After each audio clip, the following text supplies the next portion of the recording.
نحمده ونصلي على رسوله الكريم اما بعد فاعوذ بالله من الشيطان الرجيم بسم الله الرحمن الرحيم رب اشرح لي صدري ويسر لي امري واحلل عقدة من لساني يفقهوا قولي۔ سورۃ القیامہ، سبق نمبر 299، آیت نمبر 1 سے 40، لیسن نمبر 299، آیت نمبر 1 to 40۔ لفظی ترجمہ، بسم اللہ الرحمن الرحیم۔ لا اقسم بیوم القیامہ، لا نہیں، اقسم میں قسم کھاتا ہوں، بیوم القیامہ قیامت کے دن کی، ولا اور نہیں، اقسم میں قسم کھاتا ہوں، بالنفس اللوامہ ملامت کرنے والے نفس کی، ایحسب الانسان کیا سمجھتا ہے انسان، اللن کہ ہرگز نہیں، نجمع ہم جمع کر سکیں گے، عظامہ اس کی ہڈیوں کو، بلا کیوں نہیں، قادرین قادر ہیں، علی اس بات پر، ان کہ نسویہ ہم درست کر دیں، بنانا اس کے پور پور کو، بلکہ یرید الانسان چاہتا ہے انسان، لیفجر کہ گناہ کرتا رہے، امامہ اپنے آگے، یسأل پوچھتا ہے، ایانا کب ہے، یوم القیامہ قیامت کا دن، فإذا پھر جب، برق البصر چندھیا جائیں گی نگاہیں آنکھیں، وخسف اور بے نور ہو جائے گا، القمر چاند، وجمع اور جمع کر دیے جائیں گے، الشمس سورج، والقمر اور چاند، یقول الانسان کہے گا انسان، یومئذ اس دن، این المفر کہاں ہے فرار کی جگہ، کلا ہرگز نہیں، لا وزر کوئی پناہ کی جگہ نہیں، الی ربک تیرے رب کی طرف، یومئذ اس دن، المستقر ٹھہرنا ہے، ینبأ الانسان آگاہ کر دیا جائے گا انسان، یومئذ اس دن، بما ساتھ اس کے جو، قدما اس نے آگے بھیجا، وأخر اور پیچھے چھوڑا، بل الانسان بلکہ انسان، علی نفسہ اپنی ذات پر، بصیرۃ دیکھنے والا ہے، آگاہ ہے، ولو اور اگرچہ، القا ڈالے، معاذیرہ اپنی معذرتیں، لا تحرک نہ آپ حرکت دیجئے، بہ ساتھ اس کے،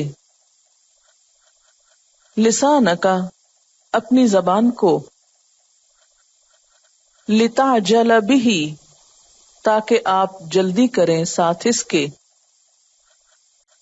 ان بے شک علینا ہم پر، جمعہ اس کا جمع کرنا ہے، وقرآنہ اور اس کا پڑھوانا ہے، فَإِذَا پھر جب، قرأناہ پڑھیں ہم اس کو، فاتبع تو پیروی کریں، قرآنہ اس کے پڑھنے کی، ثم پھر، ان بے شک، علینا ہمارے ذمہ ہے، بیانہ اس کو بیان کرنا، کلا ہرگز نہیں، بلکہ، تحبون تم پسند کرتے ہو، العاجلہ جلدی ملنے والی چیز کو، وتذرون اور تم چھوڑ دیتے ہو، الآخرہ بعد میں ملنے والی کو، آخری کو، یا بعد میں آنے والی کو، وجوہ کچھ چہرے، یومئذ اس روز، ناظرہ تر و تازہ ہوں گے، الی ربہا اپنے رب کی طرف، ناظرہ دیکھنے والے ہوں گے، ووجوہ اور کچھ چہرے، یومئذ اس روز، باسرہ بے رونق ہوں گے، تظن سمجھ رہے ہوں گے،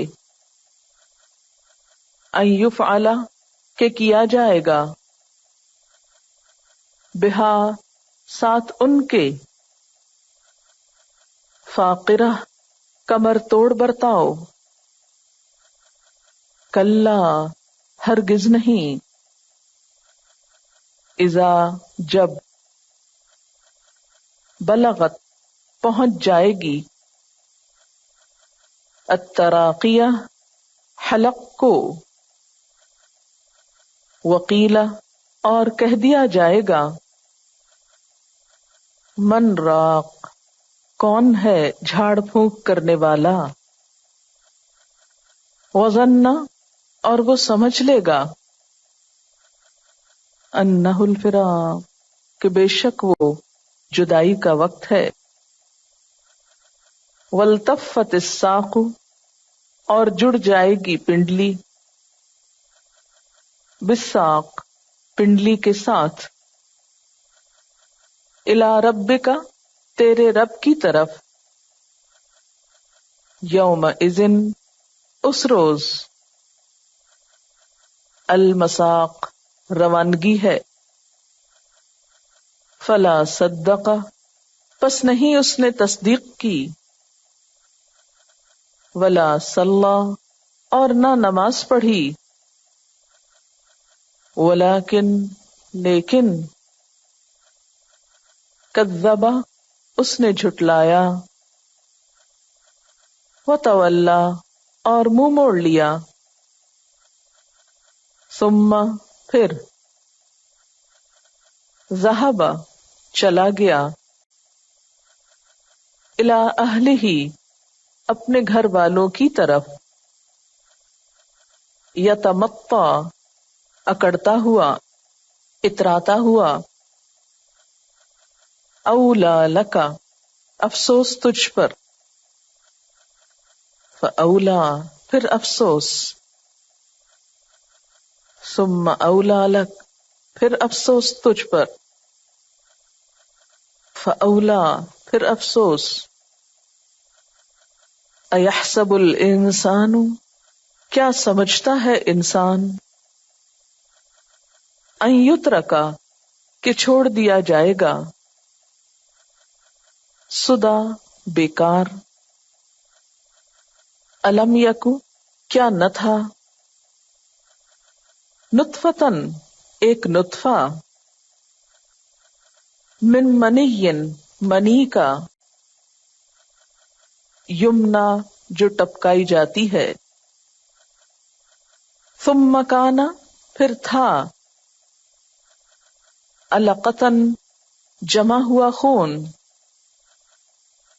فخلق پھر اس نے پیدا کیا، فسوا پھر درست کر دیا، فجعل پھر بنائے، منہ اس سے، الزوجین دو قسمیں، الذکر والانثی مرد اور عورت، الیس ذالک کیا نہیں ہے یہ، بقادر قادر، علی اس بات پر، ان یحیی قائم ہونا، اور قیامہ ہر طور پر قائم ہونے والی، یعنی جو قائم ہو کر رہے گی۔ اس سے پہلے اس بارے میں سورۃ الحاقہ گزری ہے، حق ہونے والی، اور وہ بھی قیامت ہی سے متعلق ہے۔ اس میں روز قیامت کے احوال بتائے گئے ہیں، اور اس صورت میں آغاز قیامت میں جو کچھ ہوگا اس کا ذکر تفصیل سے ہے۔ ایک قیامت تو وہ بڑی قیامت ہے، اور ایک ہر انسان کی قیامت ہے۔ اور ہر انسان کی قیامت کب ہے؟ من مات فقد قامت قیامتہ، جو مر گیا اس کی قیامت قائم ہو گئی، یعنی وہ اگلی دنیا میں پہنچ گیا، اس کا حساب کتاب شروع ہو گیا۔ اس سورت کے 2 رکوع ہیں، 40 آیات ہیں، 199 کلمات ہیں اور 692 حروف ہیں۔ بسم اللہ الرحمن الرحیم۔ لا اقسم بیوم القیامہ، لا نہیں، اقسم میں قسم کھاتا ہوں، بیوم القیامہ قیامت کے دن کی، میں قیامت کے دن کی قسم کھاتا ہوں۔ بات تو اس سے بھی مکمل ہو رہی ہے، تو لا کس لیے آیا ہے؟ لا کا لفظ جو ہے یہاں یا تو لام تاکید کے طور پر ہے، اور قسم سے پہلے مزید تاکید کے لیے، اور پھر اس کا جواب جو ہے وہ محذوف ہے، جس کی تفصیل پھر اگلی آیت میں ہے، یا پھر لا زائد ہے، اور زائد کیوں آیا ہے، ایکسٹرا کیوں ہے؟ کلام کے حسن کے لیے، کلام کو آراستہ کرنے کے لیے، اور یا پھر لا نافیہ ہے، نفی کے لیے، نہیں کے معنوں میں، لا نہیں، یعنی کوئی بات چل رہی تھی پہلے سے جس کی نفی کی جا رہی ہے، کہ نہیں، بات وہ نہیں جو تم سوچ رہے ہو، جو تم کہہ رہے ہو، جو تم سمجھتے ہو۔ وہ کیا سمجھتے تھے؟ زعم الذین کفروا ان لن یبعثوا قل بلی وربی لتبعثن، گمان کیا یا زوم کیا ان لوگوں نے جنہوں نے کفر کیا کہ وہ ہرگز اٹھائے نہ جائیں گے، یعنی کوئی قیامت نہیں آئے گی۔ تو اس کا ابطال کیا جا رہا ہے کہ ایسی بات نہیں، قیامت تو آ کر رہے گی، قل بلی وربی لتبعثن۔ تو یہاں لا کا کیا معنی ہے؟ نہیں نہیں، تمہارا خیال اور گمان اور سوچ غلط ہے، حقیقت یہ ہے کہ قیامت آ کر رہے گی، اور اس کے آنے پر میں قسم کھاتا ہوں۔ اب قیامت کی آمد پر قسم، خود قیامت کے ساتھ، اقسم بیوم القیامہ، میں قیامت کے دن کی قسم کھاتا ہوں۔ اب قیامت کے دن کی قسم کیوں کھائی گئی؟ خود قیامت کے قائم ہونے پر، قیامت کے دن کی اہمیت کی وجہ سے، یعنی وہ دن اتنا اہم ہے، اتنا بڑا ہے، اتنا زبردست ہے کہ وہ خود گواہ ہے کہ وہ آ کر رہے گا، جس کے آنے میں کوئی شک ہی نہیں۔ لا اقسم بیوم القیامہ ولا اقسم بالنفس اللوامہ، اور نہیں، میں قسم کھاتا ہوں نفس لوامہ کی، اور یہ قسم بھی کس پر ہے؟ قیامت کے آنے پر، کہ وہ دن بھی گواہ ہے اور خود انسان کا اپنا نفس گواہ ہے۔ ہر انسان کے اندر ایک گواہی موجود ہے، کس شکل میں؟ نفس لوامہ کی شکل میں۔ لوامہ کا لفظ جو ہے یہ لوم سے ہے، لام واو میم۔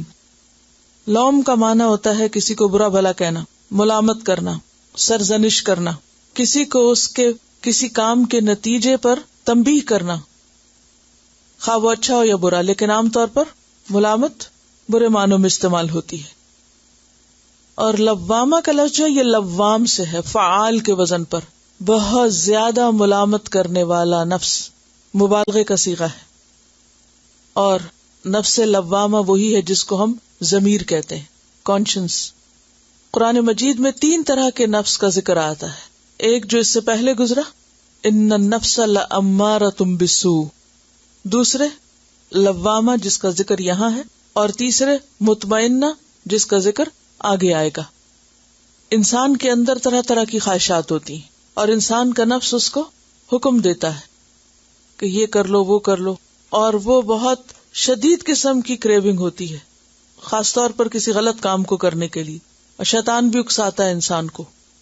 اسی کا ذکر پیچھے گزرا ہے کہ ان النفس لامارۃ، وہاں بھی مبالغے کا صیغہ ہے، بہت زیادہ حکم دینے والا ہے، یعنی پیچھے پڑ جانے والا ہے بالسوء، برائی کے، جب تک انسان کو چھوڑتا نہیں جب تک اس سے کرا نہ لے. یعنی انسان کا جو نفس ہے وہ بہت ایک اسٹرانگ چیز ہے، لیکن جو ہی انسان غلط کام کر لیتا ہے تو پھر کیا ہوتا ہے، ملامت شروع ہو جاتی کہ مجھے ایسا نہیں کرنا چاہیے تھا، غلطی کا احساس ہونے لگتا ہے. اگر انسان کو غلطی کا احساس ہو جائے، اس کی اصلاح کر لے اور توبہ کر لے تو اس کو نفس مطمئنہ حاصل ہو جاتا ہے، ورنہ انسان یہیں تک رک جاتا ہے. یہاں پر امارہ اور مطمئنہ کی نہیں، لوامہ کی بات ہو رہی ہے کہ نفس لوامہ کی قسم، نفس لوامہ گواہ ہے انسان کا اندر، اس کا ضمیر کہتا ہے کیا، کہ قیامت آنی چاہیے، قیامت کا آنا ضروری ہے. کیونکہ ہر انسان کا دل اندر سے کیا مطالبہ کرتا ہے کہ انسان کو اچھے اور برے کی جزا یا سزا ملنی چاہیے. اور ہر انسان کے اندر پیدائشی طور پر یہ شعور اور احساس موجود ہے، کس چیز کا، بھلائی اور برائی میں تمیز کا. ہر انسان پیدائشی طور پر اچھے برے کا فرق پہچانتا ہے. یہ بالکل ایسے ہی ہے جیسے ہم اندھیرے اور روشنی کو پہچانتے ہیں، مختلف رنگوں کو پہچانتے ہیں. تو اسی طرح کوئی اور انسان کو بتائے یا نہ بتائے، انسان کے اندر یہ احساس موجود ہے اور انسان پہچانتا ہے کہ اچھا کیا ہے اور برا کیا ہے. اسی وجہ سے انسان کی یہ طلب ہے، یہ ضرورت ہے کہ اسے اچھائی کی جزا ملے. یہی وجہ ہے کہ آپ دیکھتے ہیں کہ بالکل چھوٹے چھوٹے بچے جب کوئی اچھا کام کریں تو ایسی نظر سے دیکھتے ہیں کہ آپ ان کو شاباش دیں، کیونکہ ایک بالکل فطری چیز ہے ان کے اندر. اور اگر وہ غلط کام کریں تو چھپتے ہیں، کیونکہ انہیں پتا ہے کہ اس کا نتیجہ ڈانٹ ہے، سزا ہے. اگرچہ وہ ماحول سے بھی سیکھتے ہیں لیکن یہ چیز اندر موجود ہوتی ہے. تو ہر انسان قدرتی طور پہ چاہتا ہے کیا، اچھا کرنے پر اس کو ریوارڈ ملے اور برا کرنے پر برا کرنے والوں کو سزا ملے، خواہ اپنے لیے نہیں لیکن جو اس کے ساتھ برا کرے اس کو اس کی سزا ملے. لہذا ہر انسان کے اندر شعور نام کی چیز، ضمیر نام کی چیز موجود ہے، جسے یہاں نفس لوامہ کہا گیا ہے. اور یہ اس کی فطرت کی آواز ہے کیا، کہ ایک دن ایسا ہو جب سب انسانوں کو ان کی اچھائی اور برائی کی جزا یا سزا دی جائے.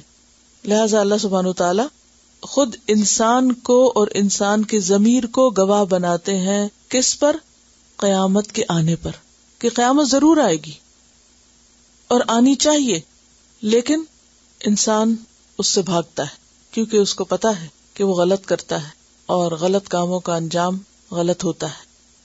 اور اس پر وہ بات بھی یاد رکھیے کہ ابو جہل اور کچھ اور لوگ ایسے تھے کہ جو قیامت کے آنے کا صاف انکار کرتے تھے. یہاں تک کہ ایک شخص ادئی ابن ربیعہ کے بارے میں آتا ہے کہ وہ آپ صلی اللہ علیہ وسلم کے پاس آیا اور اس نے کہا کہ قیامت کے بارے میں مجھے کچھ بتائیے. آپ صلی اللہ علیہ وسلم نے اس کو تفصیل بتائی کہ کس طرح آئے گی، کیا کیا ہوگا.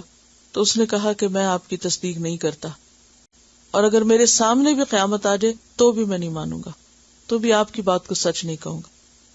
یعنی کچھ لوگ ضد برائے ضد کا شکار تھے، ہٹ دھرمی کا شکار تھے کہ ہمیں ماننا ہی نہیں. تو یہاں پر کیا کہا گیا، تم کہتے ہو تو کہو، نہیں مانتے تو نہ مانو، لیکن حقیقت تو نہیں بدلے گی. قیامت تو آ کر رہے گی، قیامت کا دن بتا دے گا کہ وہ آ گئی ہے. لا اقسم بیوم القیامہ ولا اقسم بالنفس اللوامہ. اور اپنے اندر سے پوچھو، ضمیر سے پوچھو کہ وہ دن آئے گا یا نہیں آئے گا، آنا چاہیے یا نہیں آنا چاہیے. ایحسب الانسان، کیا سمجھتا ہے انسان، الن نجمع عظامہ، کہ ہم ہرگز اس کی ہڈیاں جمع نہ کر سکیں گے. قیامت کا انکار کرنے والوں کے پاس کیا دلیل ہے اس کی، کہ یہ کیسے ممکن ہے کہ جب کوئی انسان مر جائے اور اس کی ہڈیاں چورا چورا ہو جائیں تو پھر ان سب کو دوبارہ جوڑ دیا جائے اور اس سے ایک نیا انسان پھر سے بنا دیا جائے. تو انسانوں کا یہ اعادہ ان کو عقل سے بعید لگتا ہے کہ یہ ممکن نہیں ہے. سورۃ یاسین میں آتا ہے وَضَرَبَ لَنَا مَثَلًا وَنَسِيَ خَلْقَهُ قَالَ مَن يُحْيِي الْعِظَامَ وَهِيَ رَمِيمٌ قُلْ يُحْيِيهَا الَّذِي أَنشَأَهَا أَوَّلَ مَرَّةٍ. انہیں کہیے کہ ان ہڈیوں کو وہی جمع کرے گا پھر بنائے گا جس نے ان کو پہلی دفعہ بنایا تھا. اگر پہلی دفعہ بنانا ممکن تھا تو اب کیوں نہیں؟ اَيَحْسَبُ الْإِنسَانُ، کیا سمجھتا ہے انسان، اور انسان سے مراد کوئی بھی منکر، یا پھر خاص طور پر وہ ادئی یا ابو جہل جن کا کہنا یہ تھا کہ یہ کیسے ممکن ہے کہ ساری ہڈیوں کو پھر سے جوڑ لیا جائے. اَيَحْسَبُ الْإِنسَانُ یعنی کوئی خاص قسم کا انسان جس کی طرف اشارہ ہے، یا پھر جو بھی منکر.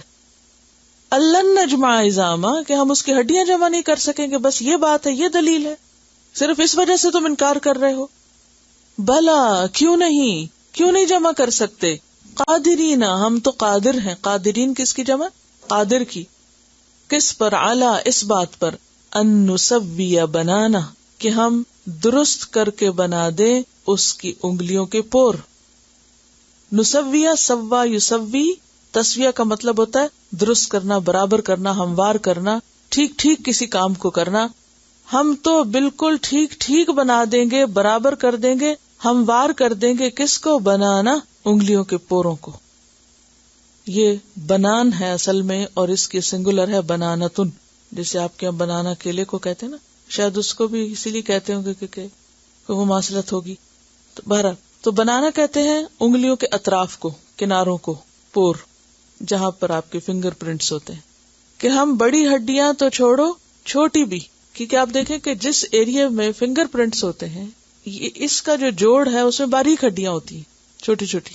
تو کہا کہ ہم باقی ہڈیاں بھی جوڑیں گے جو بڑی بڑی ہیں، جیسے ٹانگ کی ہیں اور بازو کی ہیں، لیکن ہم تو چھوٹی ہڈیاں، کیونکہ آپ دیکھیں نا کہ مونڈے کی ہڈی، پھر کونی کی ہڈی، پھر کلائی کی ہڈی، اور پھر انگلیوں کی، اور انگلیوں کی بھی آخری جوڑ کی ہڈی جو ہے وہ بتدریج چھوٹی ہوتی جاتی. تو اس لیے پہلے عظام کا ذکر ہے اور پھر بنان کا ذکر ہے.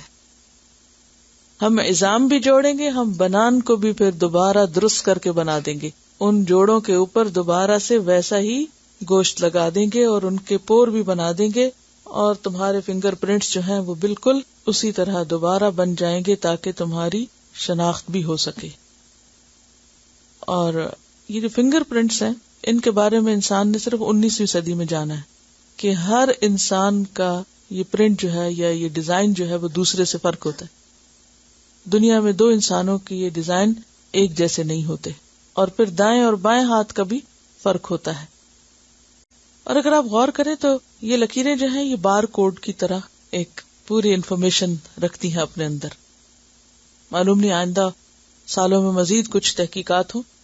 اسی طرح آپ دیکھیے کہ جس طرح ایک بار کوڈ سے پوری پروڈکٹ کی تفصیلات پتہ چل جاتی ہیں، اسی طرح ایک فنگر پرنٹ سے انسان کا پورا ڈیٹا جو ہے، اس کی شخصیت کے بارے میں جو معلومات ہیں وہ ساری اس کے اندر جمع ہو سکتی ہیں اور معلوم کی جا سکتی ہیں.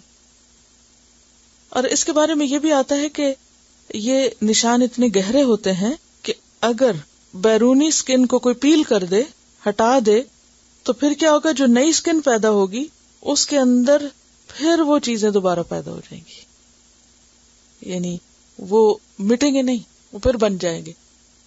تو اس لیے فرمایا نسویہ، بالکل ٹھیک ٹھیک برابر کر کے.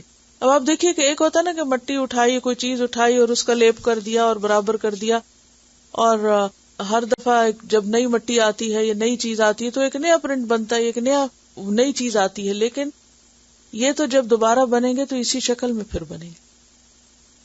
بلا قادرین علی ان نسویہ، نسوی کا مطلب برابر، یعنی کہ جیسے کسی نے فٹ کے ساتھ لکیریں لگائی ہوتی ہیں نا، اگر آپ ان پرنٹس کو دیکھیں غور سے، ان کو میگنیفائی کر کے، تو بالکل ایسے ہے جیسے کسی نے رولر رکھ کے باقاعدہ لکیریں کھینچی. اگر آپ خود بھی لگائیں تو اتنی مہارت سے اتنی خوبصورت برابر کی لکیریں نہ لگا سکے. اور اتنی سی جگہ ہے اور ہر شخص کا ڈیزائن فرق ہے. یعنی آپ دیکھیے کہ اتنے چھوٹے سے ایریا میں اتنی ورائٹی کون آخر پیدا کر سکتا ہے.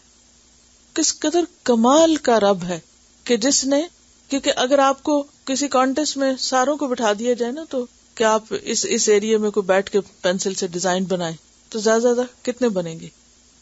10 قسم کے آپ بنا لیں گے، 20 قسم، 100 قسم، 1000، لاکھ، کتنے بنائیں گے؟ اتنے نہیں جتنے انسانوں کی تعداد ہے، اور انسان بھی جو اول سے لے کے آخر تک، ہر دور کے انسان، سب کے لیے مختلف. تو اللہ سبحانہ وتعالیٰ نے ایک ایسی جگہ کا ذکر کیا کہ جو واقعی انسان کے لیے اس کی پہچان کا ذریعہ بھی ہے، کہ ہم تو ان کو بھی بنائیں گے تاکہ مجرموں کو اچھی طرح پہچانا جائے، کون کیا کر کے آیا ہے، اس کی پوری انفارمیشن کھل جائے. بلا قادرین علی ان نسوی بنانا، لیکن انسان کیوں نہیں مانتا؟ ایمان لانا کیوں مشکل ہے؟ بل یرید الانسان، بلکہ چاہتا ہے انسان. اب یہاں بھی انسان سے مراد یا تو وہ خاص انسان یا پھر ہر انسان. لیفجر امامہ، کہ بدکاریاں کرے اپنے آگے بھی، مزید غلط کام کرے اور برائیاں کر سکے. یفجرہ کا لفظ جو ہے یہ فجر سے، فجرہ کا لفظی معنی ہوتا ہے کسی چیز کو وسیع پیمانے پہ پھاڑنا، شق کرنا، اسی سے لفظ پھر فجور نکلا ہے. فجور کہتے ہیں گناہ میں منہمک ہونا، وسیع پیمانے پہ گناہ کرنا. اور فاجر ایسا گناہگار جو گناہ کو گناہ نہ سمجھے، علل اعلان برائیاں کرے، کھلے پیمانے پر، وسیع پیمانے پر، یعنی کسی سے ڈرے شرمائے نہیں، سارے پردے چاک کر کے، کوئی ڈھکی چھپی برائیاں نہیں اس کی. تو فاجر کون ہے پھر؟ علل اعلان، پردے پھاڑ کر، وسیع پیمانے پر، بڑے پیمانے پر، کھلا برائیاں کرنے والا. ایک ہوتا ہے فسق اور ایک ہوتا ہے فجور. کسی نے پیچھے بھی مجھ سے پوچھا تھا کہ فاجر کا کیا مطلب، تو اب امید ہے یاد رہے گا. کس سے یاد رکھیں گے؟ فجر سے. اور فجرہ کا کیا معنی ہوتا ہے؟ وسیع پیمانے پہ پھاڑنا. اب ایک فاجر شخص جو ہے، ایک بدکردار شخص جو ہے، اس کے شر سے، اس کی برائی سے، گمراہی سے کوئی محفوظ نہیں رہتا. وہ ڈھٹائی کے ساتھ، بے شرم ہو کر، علل اعلان برائیاں کرتا چلا جاتا ہے. بل یرید الانسان، بلکہ انسان کیا چاہتا ہے؟ کوئی روک ٹوک نہ ہو، کوئی منع نہ کرے، کوئی حساب نہ لے، کوئی نہ پوچھے، کوئی سزا جزا نہ ہو، تاکہ وہ کیا کر سکے؟ لیفجر امامہ، خوب برائیاں کر سکے. امام لیڈر ہوتا ہے، لیکن امام سامنے ہوتا ہے، ان فرنٹ آف کے معنوں میں، یعنی اپنے آگے. مراد یہ ہے کہ جو باقی اس کی زندگی ہے اور جو اس کا دل چاہتا ہے اس طرح وہ کرتا چلا جائے. تلاوت کہ انسان اپنے حق کے لیے کتنا لڑتا ہے، اور چھوٹی چھوٹی باتوں پر سو کر دیتے ہیں، اور چھوٹی چھوٹی باتوں پر جھگڑے، اور چھوٹی چھوٹی باتوں پر اپنا دفاع خود، اور پھر اپنے حقوق کا دفاع اور اپنے مفادات کا دفاع، اور پوری زندگی اسی کی گرد گھوم رہی کہ ہماری ذات کو کوئی نقصان نہ پہنچے. اب دیکھیے کہ یہ جو نفس لوامہ ہے یہ ہر انسان کے اندر موجود ہے، ہر انسان کے اندر ہے، خواہ کوئی کافر ہو یا مشرک ہو یا منافق ہو یا مسلمان ہو. لیکن ملامت کے درجے فرق ہیں اور ملامت کی وجوہات فرق ہیں. کسی کی ملامت مثلاً 1% ہوگی تو کسی کی 10% ہوگی، تو کسی کی 50 ہوگی، تو کسی کی 100% ہوگی. اور ہر ایک کی ملامت کس کے برابر ہوگی، کس کے مطابق ہوگی؟ اس کے ایمان کے مطابق. جتنا زیادہ اس کے اندر روشنی ہے اور جتنا زیادہ وہ اچھے اور برے کو پہچانتا ہے، اسی درجے کی ملامت ہوگی اس کو. اور پھر یہ ہے کہ دنیا میں اگر کوئی اپنے ضمیر کو سلا دے اور بالکل ملامت نہ کرے، اس کا ضمیر اندر سے گھنٹی بجے ہی نہ، خراب ہو چکی ہو. بعض اوقات ایسا ہوتا ہے نا، گھنٹی لگی ہوئی ہوتی دروازے پہ لیکن وہ بجتی نہیں، اور لوگ باہر سے کیا سوچ کے چلے جاتے ہیں، کسی نے دروازہ نہیں کھولا جان بوجھ کے، حالانکہ گھنٹی خراب ہوتی. تو بعض لوگوں کی گھنٹی خراب ہوتی ہے، ان کا الارم خراب ہوتا ہے، وہ نہیں بجتا. تو ایسے لوگ بھی جن کی گھنٹی دنیا میں خراب ہے، قیامت کے دن ان کی بھی بج اٹھے گی، اور ہر شخص ملامت کرے گا، اور وہاں پر وہ بھی ملامت کریں گے جو دنیا میں ملامت نہیں کرتے، اور انتہائی حسرت کا شکار ہوں گے. اسی لیے قیامت کے دن کو حسرت کا دن کہا گیا ہے، یعنی ہر شخص کے اندر حسرتیں اور ملامتیں ہوں گی. اب دیکھیے کہ جو نیک ہوں گے ان کو بھی حسرت ہوگی، کیوں کہ وہ اس سے زیادہ کیوں نہ کیا. اور جو ہم اپنا وقت ضائع کر دیتے ہیں یا جو اپنی انرجی ضائع کرتے ہیں، قیامت کے دن ایک ایک چیز کے ضائع ہونے پر انسان کو ندامت اور شرمندگی ہوگی اور ملامت ہوگی. اور اس وقت انسان دوسروں کو تو کیا سب سے پہلے اپنے آپ کو کوسے گا. آج ہم اپنی غلطی نہیں مانتے، لیکن کل قیامت کے دن ماننی پڑے گی اور کوئی بھی شخص اس سے انکار نہیں کر سکے گا. نفس لوامہ ہر ایک کے اندر موجود ہے. زیادہ کام ان کا کرتا ہے جن کا ایمان زیادہ ہوتا ہے. اور دنیا میں ویسے تو ہر انسان کے اندر ہے، لیکن قیامت کے دن یہ پوری طرح کام کرے گا. کوئی اچھا کرے یا برا کرے، انسان کتنی بھی ڈٹائی کا ثبوت دے، لیکن کچھ اوقات ایسے ہوتے ہیں کہ جب انسان کا ضمیر اندر سے جاگتا ہے. بعض اوقات آپ غلطی کر کے بھول جاتے ہیں، لیکن سالوں بعد یاد آتا ہے آپ کو، اوہ میں بھول گیا تھا، اور اس وقت ملامت شروع ہوتی ہے. یعنی فطرت اس کی کام کر رہی ہوتی. ہر انسان فطرت پر پیدا ہوا نا، ہر انسان کے اندر کچھ چیزیں اللہ نے پروگرام کر دی ہیں. جس طرح ہماری آنکھوں کو دیکھنے کی صلاحیت بخشی، اسی طرح ہمارے ضمیر کو محسوس کرنے کی صلاحیت بخشی ہے. یہ الگ بات ہے کہ وہ جیسے نگاہیں کمزور ہوتی ہیں ایسے وہ بھی کمزور ہو جاتی ہے قوت، لیکن انسان اس سے فرار نہیں حاصل کر سکتا، بھاگ نہیں سکتا. کہیں نہ کہیں اسے احساس ضرور ہوتا ہے. اور اگر بعض اوقات انسان کو اگر کسی برائی کی شدت کا اندازہ نہیں ہے تو اس وقت اس کی ملامت کم ہوتی ہے، لیکن جو ہی پتہ چلتا ہے کہ وہ گناہ کس درجے کا ہے، مثلا جھوٹ کیا چیز ہے یا اسی طرح شرک کیا برائی ہے، اگر انسان کو نہیں پتا ہوتا تو وہ ایک اندھیرے میں ہوتا ہے، لیکن جو ہی اس کو معلوم ہوتا ہے تو اس کو اپنے آپ پر دنیا میں بھی شدید ندامت ہوتی. اسی طرح آپ دیکھیے کہ دنیا میں بھی انسان کے اعمال جب اس کے سامنے آتے ہیں یا انسان کی کوششوں کا نتیجہ جب سامنے آتا ہے، اور خاص طور پر اگر اس نے وقت ضائع کیا یا وقت کو بیکار کاموں میں لگایا، تو آپ دیکھیں گے کہ جو انسان کا شعور جاگتا ہے، اس کے پردے ہٹتے ہیں، تو اس کو کس قدر ملامت ہوتی ہے اور اپنے آپ پر شرمندگی ہوتی ہے کہ ہم نے زندگی کہاں گزار دی، کن کاموں میں لگا دی، کیا کرتے رہے. اور اگر دنیا میں کسی کو نہ بھی احساس ہو، قیامت کے دن تو ہر گزرنے والے لمحے پر انسان کو احساس ہو. امام ابن القیم کہتے ہیں کہ قیامت کے دن انسان کو ہر اس سانس پر حسرت ہوگی جس سے اس نے آخرت نہ کمائی ہوگی. یعنی ہم ایک سانس لیتے ہیں نا، ایک دفعہ سانس لیتے، اور اس لمحے میں بھی سانس لینے کے وقفے میں اگر کوئی شخص آخرت کے لیے کچھ نہیں کماتا تو یہ بھی کل قیامت کے دن اس کے لیے حسرت کا سبب بن جائے گا. یسأل ایان یوم القیامہ، یسأل پوچھتا ہے، سوال کرتا ہے، ایان کب آئے گا، یوم القیامہ قیامت کا دن. پوچھتا ہے کب ہے قیامت کا دن. وہ کہتے ہیں نا وَيَقُولُونَ مَتَى هَذَا الْوَعْدُ إِن كُنتُمْ صَادِقِينَ. جب ان کے سامنے قیامت کا ذکر کیا جاتا ہے تو وہ کیا کہتے ہیں، کب آئے گی یہ قیامت، مذاق اڑاتے. فَإِذَا بَرِقَ الْبَصَرُ، پھر جب چندھیا جائیں گی نگاہیں. برقہ، برقہ کا لفظ جو ہے یہ برق سے ہے، اور برق کس کو کہتے ہیں، بجلی کو. یکاد البرق یخطف ابصارہم، اور برقہ کا معنی ہوتا ہے بجلی چمکنا. اور جب بجلی چمکتی ہے تو کیا ہوتا ہے، روشنی ہوتی، اور وہ روشنی اتنی تیز ہوتی ہے کہ جس سے نگاہیں چندھیا جاتی، خیرہ ہو جاتی، خوف زدہ ہو جاتی، اور بعض اوقات حیرت اور دہشت سے پھٹی کی پھٹی رہ جاتی. آپ نے دیکھا ہوگا کہ بجلی چمک کے ختم ہو جاتی اور آپ کی آنکھوں پر دیر تک اس کا اثر موجود ہوتا ہے. فَإِذَا بَرِقَ الْبَصَرُ، پھر جب نگاہ چندھیا جائے گی، آنکھیں خیرہ ہو جائیں گی، خوف اور دہشت طاری ہوگی.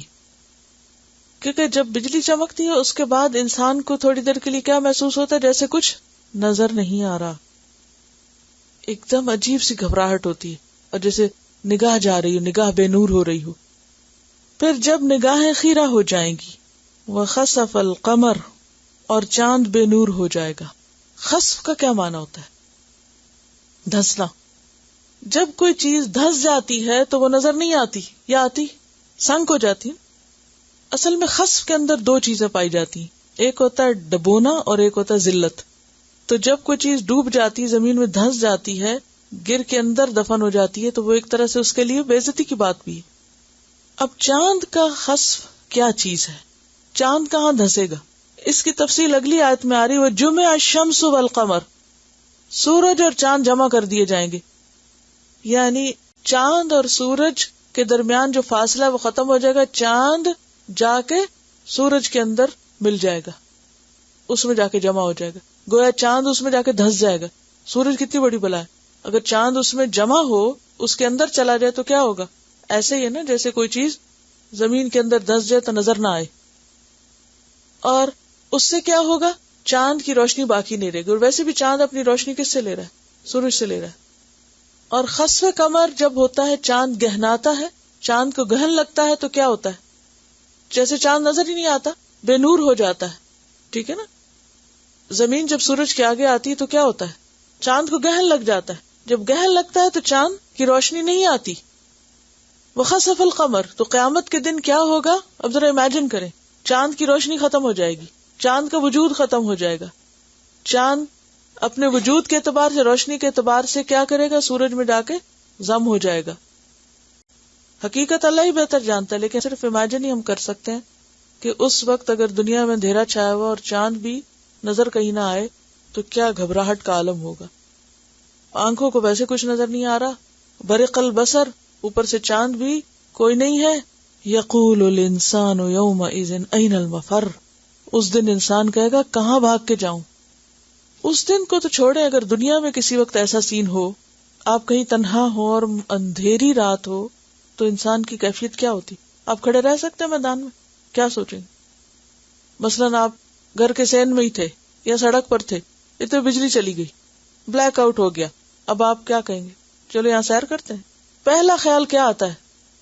بھاگ پڑتے ہیں، اندھیرا ہو گیا ہے، بھاگ پڑتے ہیں کہ کہاں ہے اپنے، چلے گھر کے اندر چلیں، پناہ لیں، چھپ جائیں کہیں جا کے، کیونکہ اب ہر طرح کی آفت آنے لگی ہے. تو آپ سوچئے کہ وہ دن جب اس قدر اندھیرا ہوگا، جب اس قدر خوف ہوگا، جب اس قدر پریشانی ہوگی، تو انسان کیا کہے گا؟ یقول الانسان یومئذ، کہے گا انسان اس دن، این المفر، کہاں ہے بھاگنے کی جگہ. مفر جو ہے یہ مصدر میمی ہے. مصدر میمی میں معنی کیا ہوگا؟ بھاگنا، یعنی کہاں بھاگوں، ایک معنی یہ، اور دوسرا معنی بھاگنے کی جگہ. اور مفرور کس کو کہتے ہیں؟ بھاگے ہوئے ملزم کو. تو اس وقت انسان کہے گا کہاں بھاگ کر جاؤں، کہاں فرار حاصل کروں. کلا، ہرگز نہیں. لا وزر، کوئی بھاگنے کی جگہ نہیں، کوئی پناہ گاہ نہیں. وزر زا سے ہے، یہ زائی سے، پناہ گاہ، غار، کھوہ، قلعہ، جیسے سورۃ صاد آیت 3 میں آتا ہے، کم اہلکنا من قبلہم من قرن فنادوا ولا تحین مناص. کتنی ہی ہم نے ان سے پہلے بستیاں ہلاک کی جنہوں نے پکارا، فنادوا ولا تحین مناص، وہ پکارتے رہے لیکن اس وقت کوئی بھی پناہ کی جگہ نہیں تھی، خلاصی کی صورت نہ تھی، کوئی چھپنے کی جگہ نہ تھی. کلا لا وزر الی ربک یومئذ المستقر. الی ربک، تیرے رب کی طرف ہے، یومئذ، آج کے دن، المستقر، قرار کی جگہ، ٹھہرنے کی جگہ. یہ ظرف مکان ہے، ٹھہرنے کی جگہ، جیسے سورۃ النجم 42 میں آتا ہے، وَأَنَّ إِلَىٰ رَبِّكَ الْمُنْتَهَىٰ، اور منتہا، آخری جگہ جا کے رکنے کی تو تیرے رب ہی کی طرف ہے. اب تو تیرے رب کی طرف واپس جانا ہے، کہاں بھاگ سکتے ہو. يُنَبَّأُ الْإِنسَانُ، اور وہاں کیا ہوگا انسان کے ساتھ؟ بتا دیا جائے گا انسان. يُنَبَّأ، نبأ سے بتایا جائے گا، الانسان، انسان کو، یومئذ، اس دن، کیا؟ بما قدم، جو اس نے آگے بھیجا، وأخر، اور جو پیچھے چھوڑا. سورۃ کہف 49 میں بھی آتا ہے، وَوَجَدُوا مَا عَمِلُوا حَاضِرًا وَلَا يَظْلِمُ رَبُّكَ أَحَدًا. جب انسان اپنے رب کے سامنے جا کر کھڑا ہوگا، اس کا نام اعمال اس کو ملے گا، تو اس کو یہ بھی بتایا جائے گا کہ وہ کون سے اعمال ہیں جو اپنی زندگی میں کر کے اپنے دنیا سے جانے سے پہلے اس نے آگے بھیجے ہوئے تھے. ہم سب کی روانگی ہے نا اللہ کی طرف، تو اس میں ہم سب کو یہ دیکھنا چاہیے، وَلْتَنظُرْ نَفْسٌ مَا قَدَّمَتْ لِغَدٍ، ہر شخص دیکھے کل کے لیے آگے کیا بھیجا ہے، جہاں جانا ہے پہلے اپنے لیے وہاں کیا تیاری کی، کیا بھیجا، جانے سے پہلے وہاں کچھ بھیجنا. تو انسان کو بتا دیا جائے گا یہ ہیں تمہارے وہ اعمال جو تم نے کر کے اپنے مرنے سے پہلے آگے بھیج دیے تھے. وَأَخَّرْ، اور جو پیچھے چھوڑ آئے تھے، یعنی صدقہ جاریہ کی شکل میں، کچھ ایسے پروجیکٹس جو ادھورے چھوڑ آئے، کچھ ایسے کام جو بعد میں کر کے چھوڑ آئے جس سے دو لوگوں نے فائدہ اٹھایا.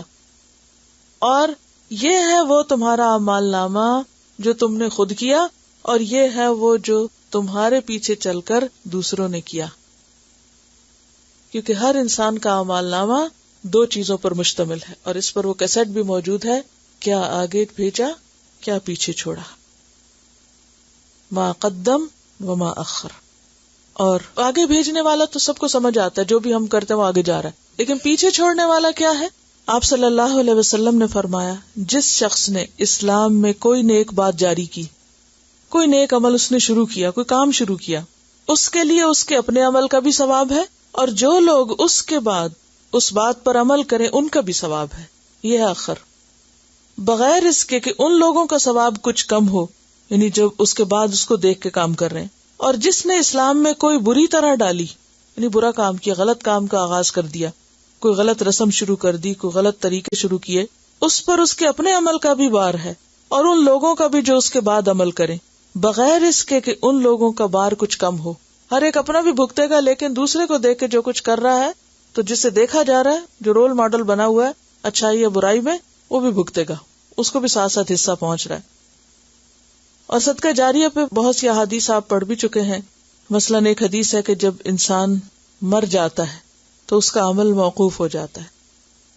اب قدمہ والا سٹاپ لگ جاتا ہے، قدمہ پہ سٹاپ.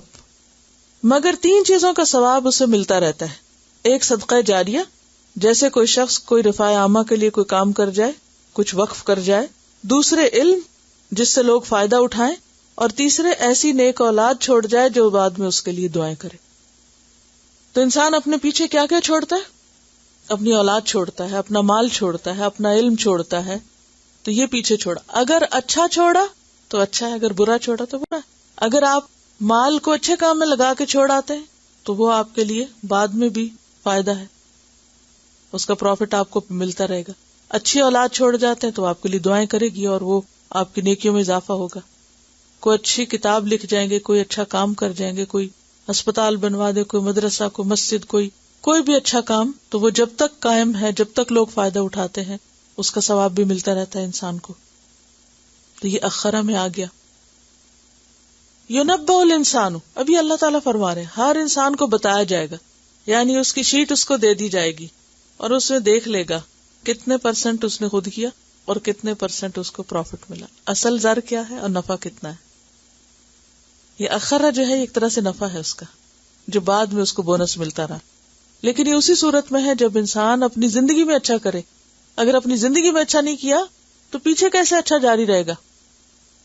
جاریہ کا تو مطلب یہی ہے کہ جو کام آپ نے زندگی میں کیا وہ ختم نہیں ہوا، بلکہ وہ جاری رہا، وہ کنٹینیو رہا آپ کے جانے کے بعد بھی. تو ایسے کاموں پر انسان کو حریص ہونا چاہیے کہ جس کا فائدہ اس کے جانے اور مرنے کے بعد بھی جاری رہے. یہ تو ہے اس کا عام معنی اس آیت کا. یہ نام اعمال سے متعلق ہے آیت. قیامت کے دن انسان سب اپنے سامنے پائے گا، جو خود کیا وہ بھی، جو اس کے بعد اس کو دیکھ کے کیا گیا وہ بھی. ایک اور معنی اس کا یہ کیا گیا ہے بما قدم یقدم. تقدیم کا مطلب ہوتا ہے پہلے کرنا، جو کام اس نے پہلے کیے، مثلا اول وقت پہ. وَأَخَّرَ، اور جو اس نے مؤخر کیے، ڈیلے کیے، ٹالتا رہا، اچھا کر لوں گا نا، پھر کر لوں گا، بعد میں کر لوں گا، کل کر لوں گا. تو انسان کو بتایا جائے گا کہ وہ کون سے کام ہیں جو اس نے پہلے کیے اور جو کام اس نے تاخیر سے کیے، یعنی اول و آخر بتا دیا جائے گا. اب آپ دیکھیے کہ اگر ساری نمازوں کو گن کر ہمیں بتایا جائے اتنے 1000 نمازیں تھی تمہاری، یہ اتنی تو تم نے وقت پہ پڑھی، یہ تم نے بیچ میں سے ڈیلے کی، اور اسی طرح ساری ڈیوٹیز، ساری ذمہ داریاں، کیونکہ ہر کام کے کرنے کا ایک وقت ہوتا ہے. میں طب نبی میں سے روزانہ ایک چھوٹی سی چیز پڑھتی ہوں. تو آج صبح میں پڑھ رہی تھی کہ نبی صلی اللہ علیہ وسلم ایک دفعہ بھنا ہوا گوشت ان کے سامنے لایا گیا. آپ نے چھری لی اور اس سے کاٹا اور کھا رہے تھے کہ اذان ہو گئی. تو آپ نے اس کو چھری، گوشت، ہر چیز وہیں چھوڑا اور نماز کی تیاری کرنے لگے. تو میں سوچ رہی تھی کہ ہم ایسے موقعوں پر کیا کرتے ہیں، کیونکہ کچھ نمازیں ایسی ہوتی ہیں نا کہ جن میں آپ کچھ بھی دیر نہیں کر سکتے، جیسے مغرب کی نماز. کتنے ہی نیکی کے موقع صرف اس لیے چلے جاتے ہیں کہ ہم ان کو اس وقت اویل نہیں کرتے جس کو کرنا چاہیے تھا. اس وقت ہم سستی کر جاتے، اچھا پھر کر لیں گے نا، اتنی کیا جلدی. تو یہ جو تاخیر ہے یہ بھی انسان کے لیے بعض اوقات نقصان دہ ہوتی. ما قدم وما اخر. پھر اسی طرح ایک معنی یہ بھی کیا ہے کہ تاریخ وار بتا دیا جائے گا کون سے کام زندگی کے پہلے حصے میں کیے، جوانی میں کیے، اور کون سے کاموں کو بڑھاپے میں کیا، لیٹر آن کیا. کون سے کام پرائرٹی تھے، کون سے کام نمبر 2 تھے. ہم سب بھی دیکھیں کہ ہماری پرائرٹی کیا ہے، کن چیزوں کو ہم آگے رکھتے ہیں، آگے سامنے. نمبر 1 پہلا، دن کا پرائم ٹائم بڑا حصہ کس کام میں گزرتا ہے، اور پھر جو باقی حصہ وہ کدھر گزرتا ہے. تو تقدیم اور تاخیر جو ہوتی ہے اول و آخر پرائرٹی کے لیے بھی آتا ہے. کون سی چیزیں پہلے کرتے ہیں، کون سی پیچھے کرتے ہیں. اب مثلاً آپ دیکھیے کہ ہر روز ہمیں ڈیسیژن لینے ہوتے ہیں نا، دن میں کئی دفعہ. اچھا پہلے یہ کر لیں، پہلے یہ. اچھا نماز کا بھی وقت ہوتا ہے، پھر ہم کہتے ہیں اچھا پہلے ذرا یہ کر لیں. اچھا وہ کیا ہوتا ہے، وہ پرائرٹی جو ہے نا ہماری وہ کبھی سیٹ نہیں ہوتی. پہلے کیا کرنا، بعد میں کیا کرنا. اچھا پہلے دنیا کی تعلیم کرنی ہے، پہلے دین کی کرنی ہے. پہلے آخرت کی فکر کرنی ہے، پہلے دنیا کی کرنی ہے. ہر وقت ہم 2 چیزوں کے بیچ میں ہوتے ہیں، اور اکثر کیا چیز کھینچ لے جاتی ہے ہم کو، دنیا. وہ جو ہمیشہ کی وہ بھول جاتی ہے، ہم وہ بعد میں چلی جاتی. پہلے وہ آ جاتا ہے جو وقتی ہے. اب کہ ٹائم مینجمنٹ میں ایک ارجنٹ ہوتا ہے اور ایک امپورٹنٹ ہوتا ہے. یہ اصول پتہ ہے نا آپ کہ کون سا کام آپ کو پہلے کرنا ہے. اچھا ہم بہت دفعہ امپورٹنٹ کو چھوڑ دیتے اور کس کو کرتے رہتے، ارجنٹ. دنیا کیا ہے، ارجنٹ ہے، اور آخرت کیا ہے، امپورٹنٹ ہے. تو اکثر ہم امپورٹنٹ کو چھوڑ کر فراموش کر کے بھولے رہتے ہیں، اور ہر وقت ہم ایمرجنسی کی کیفیت میں ہوتے ہیں. پہلے یہ کر لینا، یہ کر لیں، یہ کر لیں، اور ساری زندگی ہماری ایمرجنسی میں گزر جاتی ہے. اور پھر آخرت کے لیے بچا کچا وقت، تھکے ہوئے، اور پھر بڑھاپا جس میں ہم پوری طرح کچھ نہ کر سکے. جب جوانی ہوتی ہے ہم سمجھتے ہیں ہم ایسے ہی ہمیشہ جوان رہیں گے. جب بڑھاپا ہوتا ہے، جب بھولنے لگتے ہیں، یاد ہی نہیں رہتا، سیدھے کھڑے نہیں ہو سکتے، سیدھے بیٹھ نہیں سکتے، پھر کس قسم کی کیا نمازیں پڑھیں گے، کون سی نیکی کس طرح کریں گے، کس کوالٹی کی کریں گے. کوالٹی ٹائم تو چلا گیا. تو یہ انسان کا ایک بہت سخت امتحان ہے ہم سب کا. اصل چیز یہ ہے کہ ہمیں اپنی ترجیحات کو دیکھنا ہے. ترجیح کس چیز کی ہے، پہلے کرنے کا کام کون سا ہے.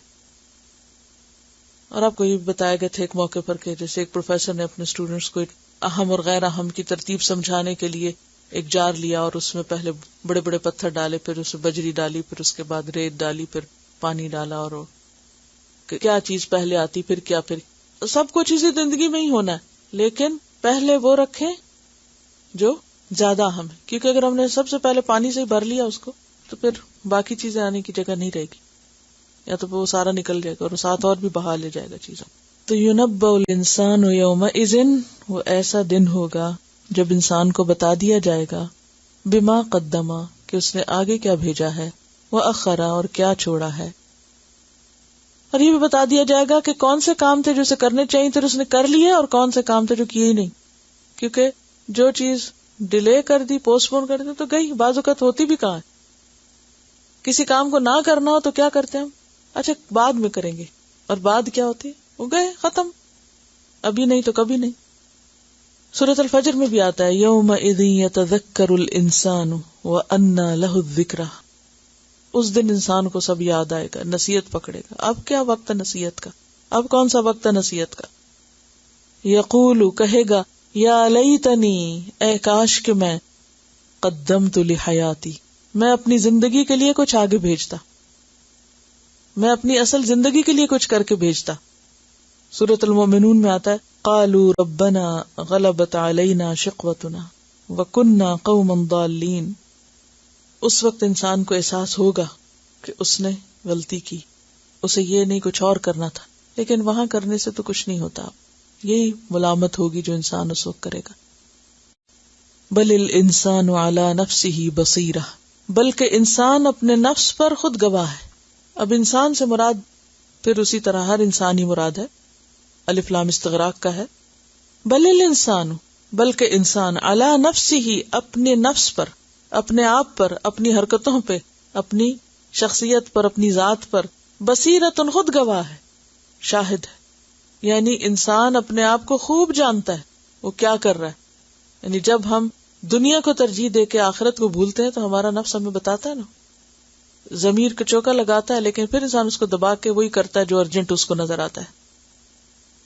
اور اگر حصی معنوں میں لیا جائے تو قیامت کے دن کیا ہوگا؟ یوم تشہد علیہم السنتہم وایدیہم وارجلہم. واقعی انسان کے ہاتھ پاؤں، اس کی زبان اس کے خلاف گواہی دے گی. کس چیز کی؟ بما کانوا یعملون. بل الانسان علی نفسہ بصیرہ. بصیرت کا ویسے تو معنی دیکھنا ہوتا ہے نا، لیکن یہاں مراد شاہد ہے، گواہ. سورۃ الاسراء میں بھی آتا ہے اقرأ کتابک کفا بنفسک اليوم علیک حسیبا. اپنی کتاب پڑھو، آج اپنا حساب لگانے کے لیے خود ہی کافی ہو. ولو القى معاذیرہ. اور اگرچہ ڈالے معذرتیں، کتنی بھی ایکسکیوزز کرے، انسان کو سب پتا وہ کر کیا رہا ہے. انسان کو اپنی غلطیاں خود پتا ہے، انسان اپنے اندر کو خوب جانتا ہے. اور معاذیرہ جو ہے یا تو معذرت کی جمع ہے، اور معذرت کس کو کہتے ہیں؟ ایسی بات جس سے قصور پر گرفت نہ ہو، یعنی بہانہ. اور یا معذار کی جمع ہے، اور معذار کیا ہوتا ہے؟ پردہ. معذار کی جمع معاذیر، پردے. یعنی انسان اپنے آپ کو خوب جانتا ہے، خواہ وہ اپنے اوپر کتنے پردے ڈالے. انسان اپنی غلطیوں پہ کیا کرتا ہے؟ خود کو کور کرتا رہتا ہے نا. میں نے یہ کام اس لیے نہیں کیا، میرا یہ مطلب نہیں تھا، میرا یہ مقصد نہیں تھا، میں یہ نہیں چاہتا تھا. لیکن اس کو پتا ہوتا ہے کہ وہ کیا چاہتا ہے، وہ کیوں کر رہا ہے، کیا کر رہا ہے. وَلَوْ أَلْقَى مَعَاذِيرَ. دنیا میں اگر انسان نہ بھی یہ سمجھے تو قیامت کے دن کیا ہوگا؟ یعنی اگر آج کوئی انسان اپنے آپ کو خود نہیں پرکھتا، اپنے خلاف خود گواہ نہیں بنتا، اپنی اصلاح نہیں کرتا، اور صرف اپنے آپ کو کور کرتا رہتا ہے، ہر غلط کام کر کے ایکسکیوزز ڈھونڈتا رہتا ہے، بہانے کرتا رہتا ہے، تو کل تو وہ لازمی کرے گا. یعنی کل تو اپنے خلاف خود گواہی دے گا. سورۃ ملک میں آپ نے پڑھا وَقَالُوا لَوْ كُنَّا نَسْمَعُ أَوْ نَعْقِلُ مَا كُنَّا فِي أَصْحَابِ السَّعِيرِ. کاش ہم سنتے یا سمجھتے تو آج جہنم میں بھڑکتی آگ والوں میں شامل نہ ہوتے. فَاعْتَرَفُوا بِذَنبِهِمْ. اپنے گناہوں کا اعتراف کر لیں گے. وَسُحْقًا لِأَصْحَابِ السَّعِيرِ. اب ایسا اعتراف کیا فائدہ؟ اس اعتراف کا کیا فائدہ؟ بل الانسان علی نفسہ بصیرہ. اور اللہ جو ہوتا ہے نا وہ خلاف ہوتا ہے. یعنی دنیا میں انسان اپنے حق میں بولتا ہے اور قیامت کے دن انسان خود اپنے خلاف ہوگا. ولو القى معاذیرہ. اور معذرتیں تو ویسے بھی فائدہ نہیں دیں گی. یوم لا ينفع الظالمین معذرتهم. سورۃ غافر میں آتا ہے آیت 52 تلاوت. ہاتھ سے ایک چیز چلی جاتی ہے تو اس وقت اس کو قدر زیادہ ہونے لگتی، اور جس کے پاس موقع ہوتا ہے اس کو اس درجے کی پرواہ نہیں ہوتی. یہ ایک حقیقت ہے، کیونکہ قدر نعمت بعد زوال. عام طور پر انسان کی یہ نفسیات ہے کہ جب نعمت چلی جاتی ہے تو پھر وہ یاد کرتا ہے اور حسرتیں کرتا ہے، ہمارے پاس یہ ہوتا تھا، یوں ہوتا تھا. لیکن جب ہوتی ہے تو پھر اس وقت وہ پرواہ نہیں کرتا. اور گویا انسان اپنے آپ سے خود چھپ نہیں سکتا. انسان اپنے آپ کو خوب جانتا ہوتا ہے، چاہے وہ دوسرے کو کچھ اور بن کے دکھائے، لیکن اس کو اپنی اصلیت پتہ ہوتی ہے. آپ دوسروں کے سامنے پریٹینڈ کر سکتے ہیں، اپنے اندر نہیں کر سکتے. یعنی انسان کے شعور کو، انسان کے ضمیر کو، انسان کے اندر کو جھنجھوڑا گیا ہے. اپنے ساتھ سچے ہو جاؤ، اپنے ساتھ امانت برتو، کیونکہ جب تک انسان خود کو خود نہیں دیکھ سکتا، جب تک انسان اپنے آپ کو نہیں پرکھتا، اپنا جائزہ نہیں لیتا، اپنا حساب نہیں کرتا، اس وقت تک انسان اپنے ساتھ انصاف نہیں کرتا. یعنی جب انسان قرآن پڑھتا ہے تو پرائرٹیز بدلتی ہیں، لیکن پھسلن بھی بہت ہے اس زندگی میں، اور ماحول شدید بھی ہے. کیونکہ جب گرمی آتی تو آپ کو گرمی لگتی ہے، سردی آتی تو سردی لگتی ہے، اور آپ اس کے لیے مسلسل ایفرٹ کرتے ہیں، اپنی خوراک کا، اپنے لباس کا، اپنے گھر کا، ہر چیز کا خیال رکھتے ہیں کہ آپ موسم کی شدت سے متاثر نہ ہوں. آپ یہ نہیں کر سکتے کہ وہ پچھلے سال ہم نے جرسی پہنی تھی نا تو اب کافی ہے. ہر موسم میں دوبارہ نکال کے پہنتے ہیں. اسی طرح گرمی آتی ہے تو اکارڈنگلی اپنے آپ کو آپ تیار کرتے ہیں. بالکل اسی طرح جب تک آپ قرآن پڑھتے رہیں گے، قرآن سے ایک تعلق رہے گا تو یہ احساسات بھی زندہ رہیں گے. اور اگر یہ بند کر دیا اور یہ لباس اتار کے رکھ دیا تو آپ ویسے ہی پلٹ جائیں گے. تو اصل چیز ہے استقامت. یعنی جو ترجیحات بدلے ان پر پھر استقامت بھی. لیکن باوجود اس کے کہ ہم اتنا کچھ پڑھتے ہیں پھر ہم ہر روز بھولتے ہیں. ہر روز کی پرائرٹیز کو آپ دیکھیے سویر سے شام تک کی. بہت دفعہ ہم ڈیسائیڈ نہیں کر پاتے کہ ہمیں پہلے کون سا کام کرنا چاہیے. ہم پہلے اور فالتو قسم کے کام کر کے اپنے آپ کو کھپا کے تھکا کے پھر ہم کہتے ہیں اچھا اب قرآن کا سبق پڑھ لیتے ہیں, اور اس وقت پھر نہیں پڑھ سکتے, حق ادا نہیں کر سکتے. اور یہاں پر یہ جو نگاہوں کے چندھیانے کا ذکر ہے اور نگاہوں کے پھرنے کا, سورۃ ابراہیم میں بھی آتا ہے انما یؤخرہم لیوم تشخص فیہ الابصار, کہ اس دن نگاہیں پھٹی کی پھٹی رہ جائیں گی, یعنی انسان خوف زدہ ہو جائے گا. مہطعین مقنعی رؤوسہم لا یرتد الیہم طرفہم, ان کی نگاہ واپس نہیں پلٹے گی, کھلی کی کھلی پھٹی کی پھٹی رہ جائے گی. تو یہاں بھی کیا, فَإِذَا بَرِقَ الْبَصَرُ, جب نگاہیں پھٹی کی پھٹی رہ جائیں گی, دہشت زدہ ہو جائیں گی. یعنی ایک عجیب منظر ہوگا, اور یہ قیامت کی آمد کی ابتدائی علامات ہیں. لا تحرک به لسانک لتعجل به, لا تحرک, نہ تم حرکت دو, به ساتھ اس کے, لسانک اپنی زبان کو.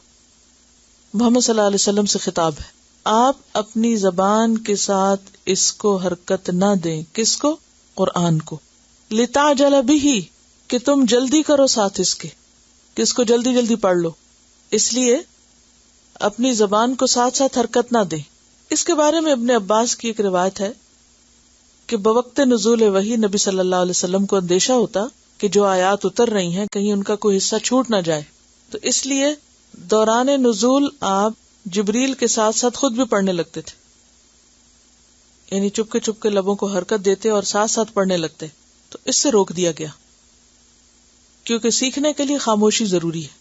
سورۃ طٰہٰ میں بھی آتا ہے 114 میں, وَلَا تَعْجَلْ بِالْقُرْآنِ مِنْ قَبْلِ أَنْ يُقْضَىٰ إِلَيْكَ وَحْيُهُ, اور نہ جلدی کرو قرآن کے ساتھ اس سے پہلے کہ آپ کی طرف اس کی وحی پوری کر دی جائے. وجہ کیا ہے, کیوں روکا گیا اس سے؟ تاکہ آپ صحیح طور پر اخذ کر سکیں. سیکھنے کا عمل کھیل نہیں ہوتا, کوئی معمولی چیز نہیں. اس کے لیے انسان کو مکمل یکسوئی چاہیے ہوتی, اور وہ یکسوئی صرف ماحول کی یکسوئی نہیں, انسان کے اپنے اندر کی یکسوئی بھی ضروری, توجہ ضروری. بیک وقت 3 کام مشکل ہوتے ہیں. کیا؟ سننا, بولنا اور پھر مفہوم سمجھنا. تو ترتیب کیا ہے؟ جب سنے انسان تو صرف سنے, منہ سے کچھ نہ بولے. بعض اوقات میں یہ نوٹ کرتی ہوں کہ میں بول رہی ہوتی ہوں تو بعض لوگ ذکر میں ان کے ہونٹ ہل رہے ہوتے ہیں, تو میں سوچتی ہوں کہ یہ کتنے فیصد سن رہے ہیں, اور اس سے بولنے والے کو ایک عجیب گھبراہٹ ہوتی ہے, کیونکہ اسے یہ پتا ہوتا ہے کہ یہ توجہ نہیں دے رہا. اور اگر استاد یہ دیکھے کہ طالب علم جو ہے وہ کچھ اور ہی پڑھ رہا ہے, تو پھر کیا ہوتا ہے کہ وہ دینے والا دے بھی نہیں پوری طرح پاتا. تو اس وقت اطمینان رکھنا چاہیے کہ جو کچھ ہم پڑھ رہے ہیں, سن رہے ہیں, یہ بھی ایک عبادت ہے, اور یہ افضل ذکر ہے. یعنی علم کا حاصل کرنا, قرآن کا سیکھنا اور سننا جو ہے یہ بہترین عبادت ہے. لیکن بعض اوقات لاشعوری طور پر ہم عادی ہوتے ہیں نا ذکر کے زیادہ, تو وہ پھر ہم ہر مجلس میں, اور بعض لوگ تو باقاعدہ جو درس میں آتے ہیں تسبیح لے کے آ جاتے ہیں اور سامنے بیٹھ کے ہاتھ پہ ہاتھ رکھ کے تسبیح پڑھنا شروع کر دیتے. تو یہ انتہائی ناسمجھی کی بات ہے کہ ایک وقت میں ایک کام ہو سکتا ہے, یا آپ پڑھ سکتے ہیں خود تو یا آپ سن سکتے ہیں, 2 کام نہیں ہوتے. یہاں پر کیا کہا جا رہا ہے کہ جب آپ سن رہے ہو تو اس وقت بولے نہیں. اچھا, بعض لوگ تجوید میں یا تلاوت سنتے وقت بھی یہ گڑبڑ کرتے ہیں. کیا کرتے ہیں؟ جب قاری پڑھ رہا ہو, استاد کہلا رہا ہو, تو جب وہ بولتا ہے تو ساتھ بولنے لگتے ہیں. تو اس وقت اگر انسان ساتھ بولنا شروع کر دے تو پڑھانے والے کے پڑھانے میں بھی خلل پڑتا ہے, اور پوری طرح انسان اندر نہیں اتار پاتا, کیونکہ سننے میں ڈسٹریکشن آ جاتی, سننے میں رکاوٹ پیدا ہو جاتی. کیونکہ زبان اور کان اگر اکٹھے استعمال ہو تو ایک کا بھی حق ادا نہیں ہوتا. تو اس لیے کیا کہا گیا, لا تحرک به لسانک, مت حرکت دیں آپ اس کے ساتھ اپنی زبان کو, نہ پڑھیں. لتعجل به, تاکہ آپ جلدی حاصل کر سکیں اس کو. اور آپ کو کیوں جلدی ہوتی تھی کہ کہیں کوئی چیز چھوٹ نہ جائے, رہ نہ جائے, یا یہ کہ فوراً اس کو لے لیا جائے. تو حکم کیا ہے قرآن مجید میں, اذا قرئ القرآن فاستمعوا له وانصتوا لعلکم ترحمون, کہ جب قرآن پڑھا جا رہا ہو تو پھر غور سے سنو اور چپ رہو, خاموش رہو, تاکہ تم پہ رحم کیا جائے. جہاں تک قرآن کے اخذ کرنے کا تعلق ہے تو فرمایا ان علینا جمعہ، یہ ہمارے ذمہ ہے، یہ ہمارا کام ہے اس کا جمع کرنا. کہاں؟ سینے میں. یعنی اس کا سکھانا اور اس کا اتارنا اور اس کو محفوظ کرنا، اس کو یاد کرا دینا، یہ ہمارا کام ہے. وقرآنہ، اور اس کا پڑھنا. قرآن کیا ہے؟ مصدر، پڑھنا، قرات کرنا، تلاوت کرنا، یعنی آپ کی زبان پر. جیسے آتا ہے نا دوسرے کا انا نحن نزلنا الذکر وانا لہ لحافظون. آپ جس وقت جو کام ہے وہی کیجئے، باقی ہمارے ذمہ ہے. ہم اس کو آپ کے سینے میں محفوظ کریں گے اور ہم اس کو پڑھوائیں گے آپ سے، اور آپ پڑھیں گے اور آپ بھولیں گے نہیں. سنقرئک فلا تنسا الا ما شاء اللہ. ان قریب ہم آپ کو پڑھوا دیں گے، پھر آپ نہیں بھولیں گے مگر جو اللہ چاہے. تو بات یہ کہ اگرچہ آیات نبی صلی اللہ علیہ وسلم سے متعلق ہے، لیکن ہم سب کو بھی یاد رکھنا چاہیے کہ ہم سیکھنے کا حق ادا کریں. آگے وہ یاد کتنا رہتا ہے، کتنا ہمارے اندر رہتا ہے، کتنا ہم استعمال کر سکتے تو اللہ کو معلوم ہے. انسان بعض اوقات ایک چیز بہت دفعہ بھی رٹتا ہے، یاد کرتا ہے، لیکن وہ سینے میں نہیں جمع رہتی، پھر نکل جاتی، سینے سے بھاگ جاتی، پھر انسان بھول جاتا ہے. تو اب اس ڈر سے کہ ہائے بھول جائے گا اور ہائے معلوم نہیں کیا ہو جائے گا، پینک نہیں ہونا چاہیے. جس وقت جو مل رہا ہے وہی کرے انسان، اور اس کو لینے کی فکر کرے، اس موقع کو نہ گنوائے. اچھا، بعض طالب علموں کی عادت کیا ہوتی ہے، کلاس ہو رہی ہے، جو ہو رہی ہے اس وقت وہ اور کوئی کام شروع کر دیں گے، وہ جا کے اپنے اگلے ٹیسٹ کی تیاری شروع کر دیں گے. یہ بھی غلط بات ہے. جو آپ ایک ماحول میں بیٹھ کر ایک وقت میں سیکھ سکتے ہیں وہ آپ الگ نہیں سیکھ سکتے. سوال ہی پیدا نہیں ہوتا کہ تنہائی میں اکیلے بیٹھ کے آپ اس طرح پڑھ سکیں یا سیکھ سکیں جو آپ ایک مجلس کے اندر ایک رحمت میں بیٹھ کے ایک مخصوص وقت میں آپ سیکھتے. اب یہ ہے کہ آپ یا تو پچھلے کی فکر کر رہے ہیں یا ٹیسٹ کی یا نمبروں کی یا نہ معلوم کس کس چیز کی یا کوئی اور دنیا کے کاموں میں لگے ہوئے، اور جو موقع آپ کو تعلیم حاصل کرنے کے لیے ملا اس کو آپ گنوا رہے. تو اصل چیز کیا ہے کہ مواقع سے بھرپور فائدہ اٹھانا. انسان کی عقل مندی کیا ہے؟ یہی ترجیحات ہیں، یہی پرائرٹیز ہیں کہ اس وقت کیا کام کرنا چاہیے. اگر اس وقت آپ کہیں کہ نہیں میں اس وقت سو جاتا ہوں، شام کو اٹھ کے میں کیسٹ سن لوں گا، تو نہیں. جو کام اس وقت ہو رہا ہے نا وہ اسی وقت کا ہے اور اس کو اسی وقت کرنا چاہیے. وہ اگر آپ کل پہ ڈالیں گے، بما اخر، تاخیر کر دیں گے تو پھر وہ گیا، اس کا وہ امپیکٹ ہو ہی نہیں سکتا. لا تحرک به لسانک. اور یہاں ایک ادب بھی پتہ چلتا ہے کہ قرآن کو تیز تیز نہیں پڑھنا چاہیے. لتعجل به، تاکہ جلدی پڑھ کے ختم کریں. جیسے پیچھے بھی گزرا نا، ورتل القرآن ترتیلا، کہ قرآن کو آہستہ آہستہ پڑھو، آہستگی کے ساتھ پڑھنا. اور پھر خود پڑھنے کے لیے جیسے ہمارے ہاں ایک رواج ہے کہ پوری رات میں قرآن پورا کر دینا، شبینہ کرنا، یہ سنت سے ثابت نہیں ہے. کم از کم 3 دن لگانے چاہیے، کیونکہ اگر آپ رتل القرآن ترتیلا پہ عمل کریں تو پھر آپ 7 دن میں ہی ٹھیک پڑھ سکتے ہیں، اس سے کم میں ٹھیک نہیں پڑھا جاتا. پھر انسان تیز تیز تیز تیز زیادہ پڑھا، آدھا نہیں پڑھا، کوئی حرف ادا کیا کوئی نہیں کیا.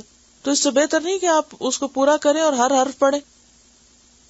جو آپ نے اس طرح پڑھا کہ کئی حرف کھا گئے بیچ میں سے، اور کئی لوگ تو لفظ بھی کھا جاتے ہیں اور بعضوں کو صفحے بھی کھا جاتے ہیں. تو ایسی صورت میں کیا بہتر ہے، کیا کرنا کہ آپ جو پڑھ رہے ہیں وہ تو ٹھیک پڑھیں، بجائے اس کے کہ ایک وقت میں آپ 2 قرآن پورے کریں. آپ ایک پڑھیں اور پورا پڑھیں، وہ زیادہ ثواب اور اجر کا باعث ہے جس کا حق دے کر آپ پڑھیں گے. تو یہ تمام چیزیں کس سے تعلق رکھتی ہیں؟ انسان کی سمجھداری سے، حکمت سے تعلق رکھتی. اب آپ دیکھیے قیامت کا تذکرہ چل رہا ہے، بیچ میں بات روک کے تو کہا جا رہا ہے کہ آپ جو پڑھ رہے ہیں اس کو لا تحرک به لسانک لتعجل به ان علینا جمعہ وقرآنہ فَإِذَا قَرَأْنَاهُ فَاتَّبِعْ قُرْآنَهُ. پھر جب ہم اس کو پڑھیں، ہم سے مراد ویسے تو اللہ تعالیٰ کی طرف بات جا رہی ہے لیکن جبریل کے ذریعے. علمہ شدید القویٰ آتا ہے نا، جبریل نے سکھایا تھا، لیکن کلام تو اللہ کا ہے. بلسان جبریل جب ہم اس کو پڑھیں آپ پر تو آپ کیا کریں؟ فَاتَّبِعْ، پیروی کریں، فالو کریں، قرآنَهُ، اس کے پڑھنے کو، یعنی پوری طرح سنیں، پوری طرح اس کو فالو کریں، پوری توجہ کریں. فَاتَّبِعْ سے مراد یہاں سب سے پہلے سننے میں توجہ، سیکھنے میں توجہ، اور پھر عمل کرنے میں. اتباع کا لفظ جو ہے یہاں درجوں کے ساتھ ہے. پہلے درجے میں سننا اور پھر اگلے درجے میں عمل کرنا، کیونکہ قیامت کے دن نہ سننے والے کیا کہیں گے؟ لو کننا نسمع، کاش ہم سن لیتے. او ناقل، یہاں عقل سے کام لیتے. تو کیسا سننا مراد ہے؟ غور سے سمجھ کے سننا. فاتبع قرآنہ، تو اس کے پڑھنے کو آپ فالو کریں. اسی لیے آپ کو یاد ہوگا کہ شروع میں آپ کو بہت دفعہ یہ بات ریپیٹڈلی کہی گئی کہ جب آپ قرات سنیں، جب آپ کو پڑھایا جا رہا ہو، تو آپ کی نظریں قرآن پر ہوں اور کان آواز پر ہوں اور ایک ایک لفظ کو فالو کریں، لفظ کو فالو کریں. جب جا کر تعلیم کا عمل مکمل ہوتا ہے. اگر آپ جسٹ فار انجوائمنٹ سن رہے ہیں کہ آواز آ رہی ہے اور آپ انجوائے کر رہے ہیں، ریلیکس ہو رہے ہیں، اور کتاب کہیں کھلی ہوئی ہے اور دھیان کہیں اور ہے اور بس صرف آواز کان سے ٹکرا رہی، یہ سیکھنا نہیں ہوتا. یہ کام انسان کا سننا ہے، وہ بس صرف آواز سے امیوز ہو رہا ہے لیکن حاصل کچھ نہیں ہو رہا. تو قرآن صرف انجوائمنٹ کے لیے نہیں اترا، یہ سمجھنے کے لیے اور عمل کرنے کے لیے، اور اس کے لیے آپ کو اپنا پورا کان، پورا دل اور پوری توجہ رکھنی پڑے گی. فَإِذَا قَرَأْنَاهُ فَاتَّبِعْ قُرْآنَهُ ثُمَّ إِنَّ عَلَيْنَا بَيَانَهُ، ثم پھر ان بے شک علینا ہمارے ذمہ ہے، بیانہ اس کو بیان کرنا. اور بیان کا کیا مطلب ہے؟ کھول کر بتانا. یعنی اس سے مطلوب کیا ہے، اس پر عمل کیسے کرنا ہے، یعنی عمل کا طریقہ بتانا، وہ ہمارے ذمہ ہے. تو اللہ سبحانہ وتعالیٰ نے صرف قرآن نہیں اتارا بلکہ قرآن کے ساتھ قرآن کا بیان اور اس کا طریقہ بھی اتارا ہے. وَأَنزَلْنَا إِلَيْكَ الذِّكْرَ لِتُبَيِّنَ لِلنَّاسِ مَا نُزِّلَ إِلَيْهِمْ. تو سب سے پہلے بیان کس کو سکھائے گا؟ نبی صلی اللہ علیہ وسلم کو، کہ کسی حکم پر عمل کیسے کرنا ہے. مثلا نماز کیسے ادا کرنی، حج کیسے کرنا ہے، یہ کس نے بیان کیا تھا آپ کے لیے؟ اللہ تعالیٰ نے. کون آ کے سکھاتا تھا؟ جبریل. تو جبریل نے عملی طور پر اس کو بیان کیا نا آپ کے سامنے، کیسے کھڑے ہوں گے، کیسے رکوع کریں گے، کیسے سجدہ کریں گے، اوقات کیا ہوں گے، اور اسی طرح حج. تو یہ جو بیان ہے یہ وحی خفی ہے جو قرآن میں نہیں لکھی ہوئی. سمجھ گئے بات؟ اصل میں یہ آیات جو ہے نا، انہوں نے تو انکار سنت کی جڑ کاٹ دی. ٹھیک ہے کہ نبی صلی اللہ علیہ وسلم کو صرف قرآن نہیں دیا گیا، اس پر عمل کا طریقہ بھی سکھایا گیا. وہ طریقہ کہاں ہے؟ قرآن میں تو نہیں لکھا ہوا. اب ڈکشنری کی مدد سے نہیں کر سکتے. مثلا حج کرنا، قرآن پاک میں آتا ہے وَأَتِمُّ الْحَجَّ وَالْعُمْرَةَ لِلَّهِ، پورا کرو، تمام کرو حج اور عمرے کو اللہ کے لیے. اب اٹھائیں ڈکشنری اور دیکھیں اتمو کا مطلب اور حج کا مطلب اور عمرے کا مطلب، اور چلے جائیں حج کرنے. کر لیں گے؟ نہیں کر سکتے. کون سکھائے گا؟ پیغمبر سکھائیں گے. انہوں نے کر کے دکھایا، عمل کر کے دکھایا. انہوں نے صرف زبان سے بول کے نہیں بتایا، وہ ساتھ لے گئے تھے لاکھ سے زیادہ صحابہ کو اور ان کے سامنے کر کے دکھائے مناسک، اور فرمایا خذوا عنی مناسککم. اور ریسنٹلی آپ نے سنا ہوگا حج نبی کا آنکھوں دیکھا حال، اس کا بھی مقصد یہی تھا. وہ بھی قرآن کی تفسیر ہے، اصل میں تو وضاحت ہے، بیان ہے، اسی کا نام بیان ہے. تو اللہ نے صرف احکام نہیں دیے، ان کا بیان بھی دیا ہے، اور بیان نبی صلی اللہ علیہ وسلم کے ذریعے دیا، آپ کی سنت نے کھول کے بتا دیا. اسی طرح زکوٰۃ، وآتوا الزکاۃ بہت دفعہ آتا ہے. آتوا، دو زکوٰۃ، کیسے دیں، کتنی دیں، کہاں دیں، کیا کریں، یہ تفصیلات ان علینا بیانہ نبی صلی اللہ علیہ وسلم کے ذریعے ہمیں دی گئی ہیں، اور نبی صلی اللہ علیہ وسلم کو وحی خفی کے ذریعے یہ چیزیں دی گئی ہیں، غیر مطلوب کے ذریعے. وحی مطلوب تو قرآن میں، غیر مطلوب کے ذریعے ڈیٹیلز بتائی گئی، کر کے دکھایا گیا. پھر آپ نے آگے صحابہ کرام کو کر کے دکھایا، یا قولی یا فعلی یا تقریری شکل میں. تلاوت، کیا پتہ چلتا ہے اس سے، کیا سبق؟ یعنی ہوگا وہ جو اللہ چاہے گا، کیونکہ تو اللہ کا کام ہے. رزق میں، علم میں، آپ یقین کریں جو میں صبح آتی ہوں نا، پڑھ کے آتی ہوں لیکن مجھے کچھ پتہ نہیں ہوتا میں کیا کہنے والی ہوں، اور میں صرف یہ سوچ رہی ہوتی ہوں کہ جو اللہ چاہے گا وہ میری زبان سے نکلوائے گا، کیونکہ اس وقت بیٹھ کے میں ڈیسائیڈ نہیں کر پاتی کیا بولنا ہے کیا نہیں. یہ صرف اس کی توفیق ہوتی ہے کہ جس چیز کو جس طرح ڈالے میرے دل میں اسی طرح نکالوں، اور اگر وہ نہ ڈالے تو نہیں بول سکتی. یہ صرف اللہ کے کرنے سے ہوتا ہے. کوئی چیز کس حد تک ہمیں سمجھاتا ہے، وہ کتنی دیتا ہے اور کتنی دلواتا ہے ہمارے ذریعے، صرف اس کا کرنا ہوتا ہے. تو اس لیے جب بھی کوئی مجھ سے پوچھتے تو میں کہتی ہوں صرف اللہ کو پتا ہے. اللہ پہ توکل کرنا سیکھو، جو اور جب اور جیسے وہ چاہے گا ہو جائے گا. ہم کسی چیز کے لیے جتنی بھی جلدی کریں، ہونا وہ ہے جو اللہ نے چاہا. ٹھیک ہے، انسان کے لیے کیا ہے، کوشش اپنی طرف سے کوئی کمی نہ چھوڑے، کوئی کوتاہی نہ کرے، سستی نہ کرے اور محنت بھرپور کرے، لیکن کچھ چیز اللہ پہ بھی چھوڑ دے. ہر چیز کا ذمہ خود نہ لے لے کہ ہم ہی سب کچھ کر لیں گے. انسان سب نہیں کر سکتا، اور یہی توکل ہوتا ہے. فاتخذہ وکیلا. اور پھر صحابہ کرام کا تو خیر کیا کہنا، لیکن 7 سال ایک سورت کو لگ جاتے تھے ان کو. حضرت عبداللہ بن عمر کہتے ہیں نا سورت البقرہ سیکھنے میں 7 سال لگے.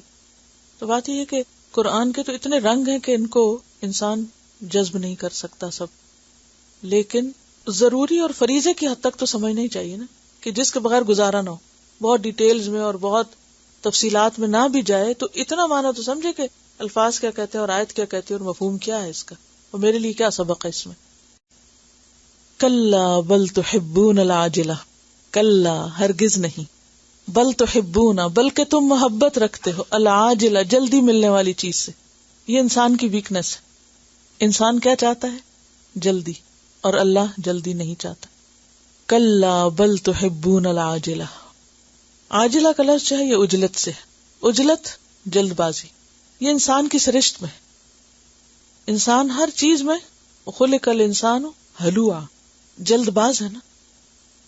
بعض اوقات شوق سے کوئی کام شروع کرتا ہے، پھر کیا کہتا ہے جلدی ختم ہو جائے. تو یہ جلدی جو ہے یہ انسان کی سرشت میں پڑی ہوئی.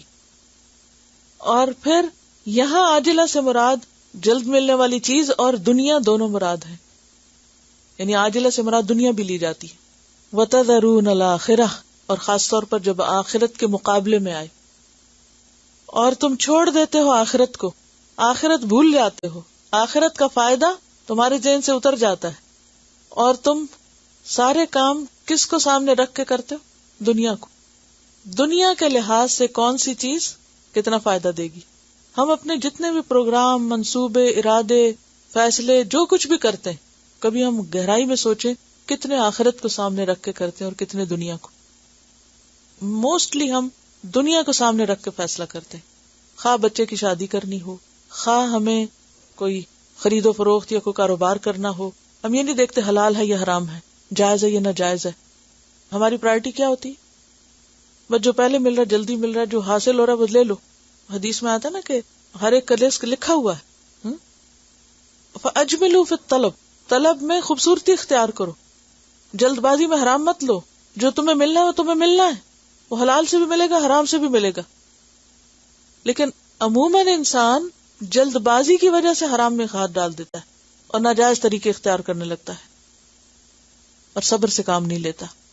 کلا بل تحبون العاجلہ وتذرون الآخرہ. ہیں تو یہ 2 لفظ، لیکن بہت ہی عاجلہ اور آخرہ پوری ہماری شخصیت کو عیاں کر دیتے ہیں. حالانکہ آخرت کے بارے میں کیا فرمایا؟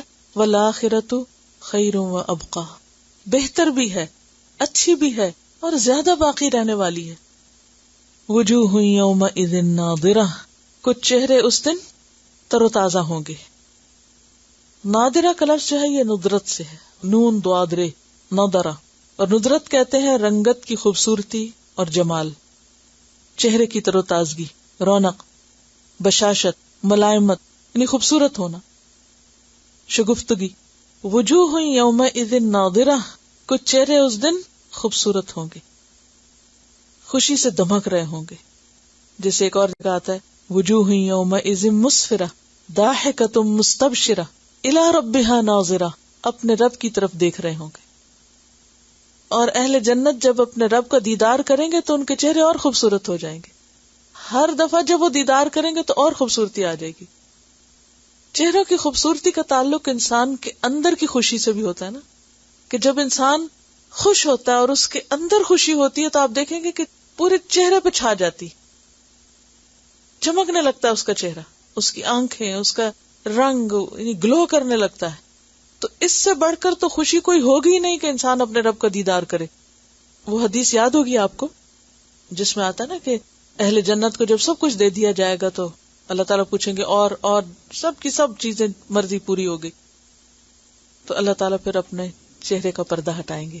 اس وقت انسان کو وہ سب بھول جائے گا جو اس کے پاس ہے، اور اس جیسی خوشی کسی دوسری چیز میں نہ ہوگی. کوئی دوسری چیز ایسی ہے ہی نہیں. اسی لیے نبی صلی اللہ علیہ وسلم دعا مانگا کرتے تھے، وَأَسْأَلُكَ لَذَّةَ النَّظَرِ إِلَى وَجْهِكَ، کہ میں تجھ سے سوال کرتا ہوں نظر کی لذت کا، کہ میری آنکھیں ٹھنڈی ہو تیرے دیدار سے، إِلَى وَجْهِكَ وَالشَّوْقَ إِلَى لِقَائِكَ، اور تیری ملاقات کا شوق رکھتا ہوں، فی غیر ضراء مضرۃ، کسی نقصان دینے والی چیز کے نقصان سے بچا کے یا اللہ مجھے اپنی ملاقات تک پہنچا دینا.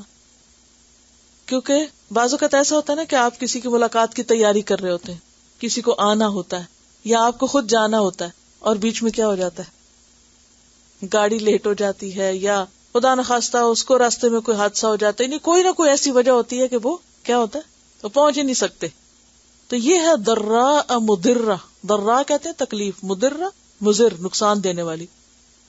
تو نبی صلی اللہ علیہ وسلم کیا دعا مانگتے تھے؟ نسائی کی حدیث، وَأَسْأَلُكَ لَذَّةَ النَّظَرِ إِلَى وَجْهِكَ وَالشَّوْقَ إِلَى لِقَائِكَ فِي غَيْرِ ضَرَّاءَ مُضِرَّةٍ وَلَا فِتْنَةٍ مُضِلَّةٍ، اور نہ کسی ایسے فتنے میں پڑوں کہ میرا رستہ گم ہو جائے اور میں وہاں تک نہ پہنچ سکوں. کیونکہ سب سے آخری منزل ہے، سب سے آخری چیز ہے جو انسان کو ملے گی خوشیوں میں.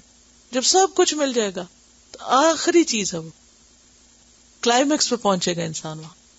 تو اللہ کو دیکھ کر چہرے چمکیں گے. وجوہ یومئذ ناظرہ الی ربہا ناظرہ، حدیث میں آتا ہے انکم سترون ربکم عیانا، ان قریب تم اپنے رب کو اعلانیہ دیکھو گے. اور آپ نے 14ویں رات کے چاند سے تشبیہ دے کے فرمایا کیا اس کو دیکھنے میں تمہیں کوئی مشکل ہوتی؟ صاف نظر آتا ہے نا. ایسے ہی تم اپنے رب کو دیکھو گے. للذین احسنوا الحسنى وزیادہ، اور یہ زیادہ کیا ہے؟ اللہ کا دیدار ہے. اس کے برعکس وہ لوگ جو اللہ کے نافرمان، اللہ کو ناراض کرتے ہیں، اللہ تعالیٰ ان کو اپنا دیدار نہیں کرائے گا. کلا انہم عن ربہم یومئذ لمحجوبون. اور آپ دیکھیے کہ اللہ تعالیٰ کے دیدار کی جو خواہش ہے وہ سب کو ہونی چاہیے، اور ہمارا آخری درجے کا سب سے انتہائی شوق ہونا چاہیے، جیسے موسیٰ علیہ السلام کا تھا، رب ارنی انظر الیک، اللہ تو مجھے اپنا آپ دکھا، میں تجھے دیکھنا چاہتا ہوں. تو اللہ کے محبوب بندے قیامت کے دن اللہ کو دیکھ رہے ہوں گے، اور دیکھتے ہوئے کبھی آپ نے دیکھا ہوگا کوئی میچ، کسی ہیرو کو، کسی جس کے فین ہوتے ہیں ان کو، یا کسی بھی خاص چیز کو شوق سے دیکھ رہے ہوتے ہیں. کوئی ایسا سین یاد ہوگا کہ لوگ جب کسی کی طرف نگاہیں اٹھا کے شوق سے دیکھ رہے ہوں، اتنا انہماک ہوتا ہے کہ بعض اوقات بچے جیسے ٹی وی دیکھ رہے ہوتے ہیں نا، وہ اتنے اس میں ڈوبے ہوتے ہیں کہ آپ ان کے آگے ایسے ایسے کریں، گزریں، کچھ کریں، ہلائیں جلائیں، آپ ان کو موڑ دیں لیکن ان کی نگاہیں نہیں مڑیں گی، وہ وہیں ہوگی، ہوش ہی نہیں، مسمرائز ہو جاتے. تو اس آیت کی خوبصورتی کو دیکھنے کے لیے آپ اہل ایمان کے چہروں کو تصور میں لائیں، جب وہ اللہ کا دیدار کر رہے ہوں تو ان کی اپنی شکلیں کیسی ہوں گی. ان کی اپنی شکلیں جو ہیں ان کا یہاں اللہ تعالیٰ اللہ تعالیٰ اپنے چہرے کی بات نہیں کر رہی یہاں کہ اللہ کا چہرہ ایسے ہوگا یا اللہ سبحانہ وتعالیٰ کتنے خوبصورت ہوں گے. یہاں تو ان کے حسن کی بات ہو رہی ہے جو اس حسن کو دیکھ کر حسین ہو رہے ہوں گے. یعنی کیسا ریفلیکشن ہوگا نا. وجوہ یومئذ ناظرہ الی ربہا ناظرہ ووجوہ یومئذ باسرہ، اور کچھ چہرے اس دن اداس ہوں گے. باسرہ کا لفظ بے سین رے سے ہے. بسر وقت سے پہلے کسی چیز کے متعلق جلدی کرنا، یہ کہتے ہیں نا وقت سے پہلے بوڑھا ہو جانا، تیور بگڑ جانا، ترشرو ہونا، منہ بگڑنا. پیچھے بھی ہم نے شاید یہ پڑھا ہے. ثم عبس و بسر، تیوری چڑھائی، منہ بگاڑا، شکل بگاڑی. ولید بن مغیرہ کے بارے میں پیچھے آتا نا. تو وجوہ یومئذ باسرہ، کچھ چہرے اس دن پریشان ہوں گے، بگڑے ہوئے ہوں گے، بے رونق ہوں گے. اور سورۃ عبس میں آتا ہے وجوہ یومئذ علیہا غبرہ، غبار آلود ہوں گے. ترہقھا قطرہ، ان کے اوپر سیاہی چھا رہی ہوگی، کالے ہوں گے. اولئک ھم الکفرۃ الفجرہ، یہ کافروں کے ہوں گے، فاجروں کے ہوں گے، فجرہ کے. اور یہ کیوں ایسے ہو جائیں گے؟ وہ اس دن کی مصیبتیں دیکھ کر. یوم یجعل الولدان شیبہ، جس دن بچے بوڑھے ہو جائیں گے. یعنی وہ مصیبت کا دن سامنے پا کر ہر چیز بھول جائیں گے اور ساری پریشانی اور غم اور دکھ اور تکلیف ان کے چہروں پہ آ جائے گی، چہرے بگڑ جائیں گے. تظن سمجھ جائیں گے ان یفعل بہا فاقرہ کہ کیا جائے گا ان کے ساتھ کمر توڑ یعنی برتاؤ. فاقرہ کا لفظ جو ہے نا فقر سے ہے. فقر فقیری محتاجی کو کہتے ہیں. وہ بھی کس لیے فقیر کو فقیر کیوں کہتے ہیں؟ غربت سے یا فقیری سے اس کی کمر ٹوٹ گئی. فقرہ یا فقرہ جو ہوتا ہے نا یہ ریڑھ کی ہڈی کا منکا ہوتا ہے، اور فاقر وہ چیز جو ریڑھ کی ہڈی توڑ دے، یعنی انسان کھڑا نہ ہو سکے. کمر توڑ برتاؤ ہونے والا ہے. ان کو پتا چل جائے گا اب ہماری شامت آئی، اب ایسی مار پڑے گی کہ کمر توڑ دے گی. اب دیکھیے کہ عام طور پر انسان گرتا ہے یا کچھ تو کمر بچ جاتی ہے کیونکہ اس میں اتنی فلیکسیبلٹی ہوتی ہے نا. عموماً آپ نے دیکھا انجریز جو ہے یا کہیں انسان گرتا ہے کوئی چوٹ لگتی ہے، ہاتھ پاؤں ٹوٹ جاتے ہیں یا کمر بچ جاتی. لیکن کچھ مصیبتیں ایسی ہوتی ہیں کہ وہ کمر کی ہڈی تک توڑ جاتی ہیں. جیسے زلزلے میں کوئی دب گئے یا نیچے آ گئے یا کچھ. تو قیامت کا دن بھی ایسا شدید دن ہوگا کہ اس دن لوگوں کی کمریں ٹوٹ جائیں گی، یعنی سخت آفت کا مصیبت کا دن ہوگا. کلا ہرگز نہیں، اذا بلغت التراقیہ جب پہنچ جائے گی ہنسلی کو. تراقی ترقوت ان کی جمع ہے. ترقوہ کہتے ہیں سینے کا اوپر والا حصہ، یہ اوپر کی ہنسلی کی ہڈی جس کے نیچے دل ہوتا ہے نا. تو یہاں موت کے دن کا اب ذکر کیا جا رہا ہے جو قیامت کا آغاز ہے. وہ قیامت کا دن تو قیامت کا یہ شامت تو شروع ہو جائے گی اسی دن جب انسان مرنے لگے گا. اذا بلغت التراقی جب جان حلق کو آ پہنچے گی، بالکل یہاں آ جائے گی. اور یہ بات انڈرسٹوڈ ہے کہ جان سب سے پہلے پاؤں سے نکلتی ہے.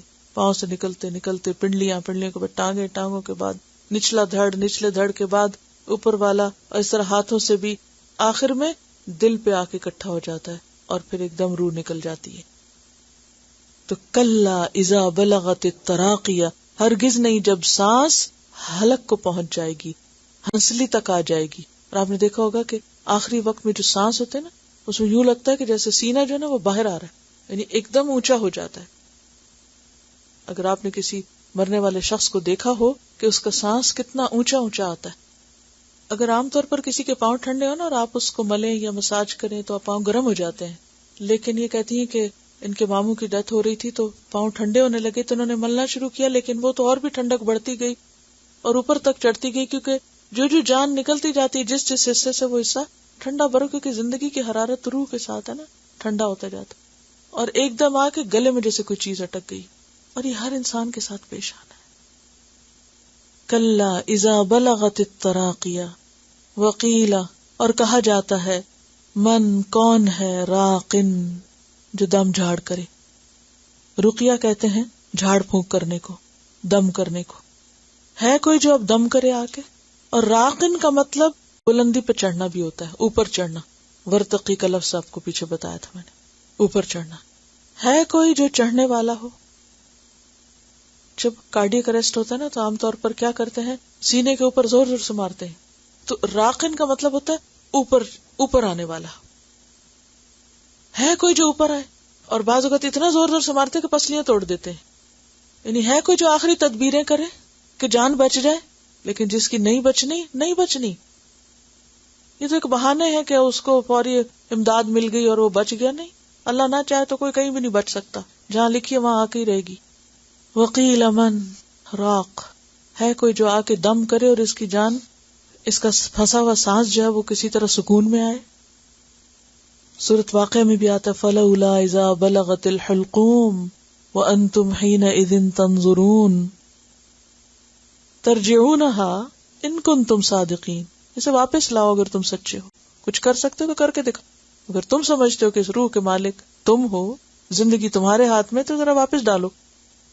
وظن انہ الفراق اور اسے یقین آ جاتا. ظن انہ کا کیا معنی ہوتا ہے؟ یقینی بات. اس کو یقین آ جاتا ہے کہ جدائی کا وقت آ گیا. دنیا سے، گھر سے، بچوں سے، مال سے، بیوی سے، شوہر سے، دوستوں سے، ہر چیز سے جدائی کا وقت آ گیا. یہ تو جدائی کا دن. وظن انہ الفراق. اب کیا ہے؟ والتفت الساق بالساق. اور پنڈلی سے پنڈلی جڑ گئی.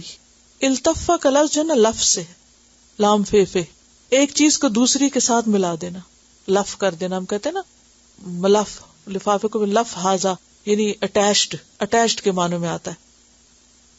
یعنی ایک پنڈلی دوسری کے ساتھ اٹیچ ہو جائے گی. عموماً کیا ہوتا ہے جب انسان کو تکلیف ہوتی ہے نا، انسان پاؤں رگڑتا ہے، ایڑیاں رگڑتا ہے نا، حرکت دیتا ہے. یعنی کسی بھی تکلیف، دکھ، درد کے موقع پر سب سے پہلے انسان کے پاؤں ہلنے لگتے ہیں اور ہلاتا ہے. لیکن جب جان نکلنے لگتی ہے تو پاؤں تو ہل ہی نہیں سکتے، بالکل ساتھ ہی چپک جاتے ہیں اور جہاں ہے وہیں رہ جاتے ہیں. انسان ان کو جو چاہے کرے ان کو نہیں ہلا سکتا. یہاں شعور ہے، پتہ چل رہا ہے، عقل ابھی کام کر رہی ہے، آنکھیں دیکھ رہی ہیں، پاؤں نہیں ہل سکتے، ختم. والتفت الساق بالساق، بے بسی کا عالم، اٹھ کے بھاگ نہیں سکتا انسان، کچھ نہیں کر سکتا.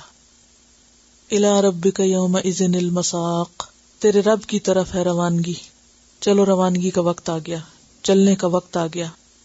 مساق کا لفظ جو نا سین واو قاف سے ہے، سوقن، ساق بھی اسی سے، مساق بھی اسی سے. سیاقہ ڈرائیونگ کو کہتے ہیں، اور سیق الذین پیچھے آپ پڑھ چکے ہیں، چلایا جائے گا. اور سیقن اس بادل کو بھی کہتے ہیں جس کو ہوا بغیر بارش کے اڑا لے جائے، اڑا لے جایا جانے والا بادل. تو والتفت الساق بالساق، اور ساق کا ایک معنی مصیبت بھی کیا گیا ہے، یعنی مصیبت پر مصیبت جمع ہو جائے گی، مصیبت کے ساتھ مصیبت چمٹ جائے گی. یعنی موت جو ہے وہ ایک بلا کے ساتھ اور کئی بلاؤں کو دعوت دینے والی ہے. دیکھیں نا، ایک موت ہوتی ہے تو پیچھے والے بھی کتنی مصیبتوں میں پڑ جاتے ہیں، اور خود اس انسان کے اوپر بھی ایک کے بعد ایک مرحلے آتے ہیں، کیونکہ مرنا ہی تو نہیں، مرنے کے بعد منکر نکیر بھی ہے، قبر کا حساب کتاب بھی ہے. الی ربک یومئذ المساق فلا صدق ولا صلی، پھر نہ اس نے تصدیق کی، نہ نماز پڑھی، یا نہ صدقہ کیا نہ نماز پڑھی. یہ ہے وہ جانے والا جس نے کبھی صدقہ نہیں کیا تھا، اللہ کے راستے میں کچھ نہیں دیا تھا، اور نہ ہی کبھی نماز پڑھی تھی. اور اگر صدقہ یصدق کو تصدیق کے معنی میں لیا جائے تو پھر کیا معنی ہے کہ آپ صلی اللہ علیہ وسلم کی تعلیمات کا، قرآن اور دین کی تصدیق نہیں کی، اس کو سچ نہیں مانا، اس کے اوپر یقین نہیں کیا، اعتماد نہیں کیا. وَلَٰكِن كَذَّبَ وَتَوَلَّىٰ، لیکن اس نے جھٹلایا اور منہ موڑ کے چل دیا. کس کو جھٹلایا؟ یعنی قرآن کو، اور منہ موڑ دیا یعنی کوئی بات مان کے نہیں دی، عمل ہی نہیں کیا. ثُمَّ ذَهَبَ إِلَىٰ أَهْلِهِ يَتَمَطَّىٰ، پھر چل دیا اپنے گھر والوں کی طرف اکڑتا ہوا. یتمطّا کا لفظ جو ہے یہ میم توئے واو سے ہے. مطیہ کہتے ہیں اونٹنی کی سواری کو، مطایا اس کی جمع ہے. یعنی تمتع کا معنی کیا ہے؟ چلنے میں گھمنڈ سے چلنا، بازو پھیلانا، چلتے ہوئے بازو پھیلا کے چلنا. ذرا تھوڑا امیجن کریں، کچھ لوگ چلتے ہیں نا یوں سینہ اکڑا کے، بازو ساتھ نہیں لگے تھے، یوں کھول کے چلتے ہیں. اس کو یہ تمتع یوں اکڑ کے چلنے والی چال ہوتی ہے. بے نیازی کا اظہار کرنا، گردن اکڑا کے اور پشت دراز کر کے چلنا. اگر اونٹ کو کسی نے چلتے ہوئے دیکھا ہو، اونٹنی کی سواری کے لیے آتا نا. ثم ذهب الى اهله يتمطى، پھر چل دیا اپنے گھر والوں کی طرف اکڑتا ہوا، بے نیازی سے اور بپھر کے. یعنی نہ کوئی دین کے اوپر عمل کیا، بلکہ دین کو تو جھوٹا قرار دیا اور عمل کی بات پر توجہ نہ دی، اور اکڑتا پھنکارتا اپنے گھر والوں کے پاس چلا گیا. کہتے ہیں کہ ابو جہل بھی نبی صلی اللہ علیہ وسلم کی مجلس میں آتا اور سنتا اور پھر باتیں بناتا گھر چلا جاتا کہ ہم سمجھتے تھے کہ یہ تو بڑی حکمت کی باتیں ہوں گی اور اس میں تو ہمیں کچھ بھی نہیں ملا، یہ تو ایسے ہی بیکار ہے، سب ایسے ہی وقت ضائع کرنا ہے، چلو چلیں گھر، کیا وقت برباد کرنا. اور بے نیاز ہو کے کہ ہمیں اس کی ضرورت نہیں، چلا گیا واپس. اولا لک فاولا، اولا لک، ہلاکت ہے تیرے لیے، فاولا، پھر ہلاکت ہے تیرے لیے. اولا کا لفظ جو ہے یا تو ویل سے ہے، ویل للمطففین ہے جیسے، اس سے اسم تفضیل اولا یعنی بڑی تباہی، اسم تفضیل میں زیادہ بڑی چیز آ جاتی نا. یا پھر واو لام یہ سے ہے اور اس کا معنی ہوتا قریب، تو اولا یعنی قریب ہے تیرے لیے، قریب ہے تیرے لیے یعنی ہلاکت اور مصیبت. اور اولا کے ساتھ جب لام خاص طور پر آتا ہے تو یہ ڈانٹ اور دھمکی کے لیے آتا ہے، یعنی تو ٹھہر تو جا، یہ تو ساری اکڑ دکھا، ابھی دیکھ تیرے ساتھ ہوتا ہے کیا. اولا لک فاولا، ہلاکت ہے تیرے لیے، پھر ہلاکت ہے. ثم اولا لک فاولا، دیکھیں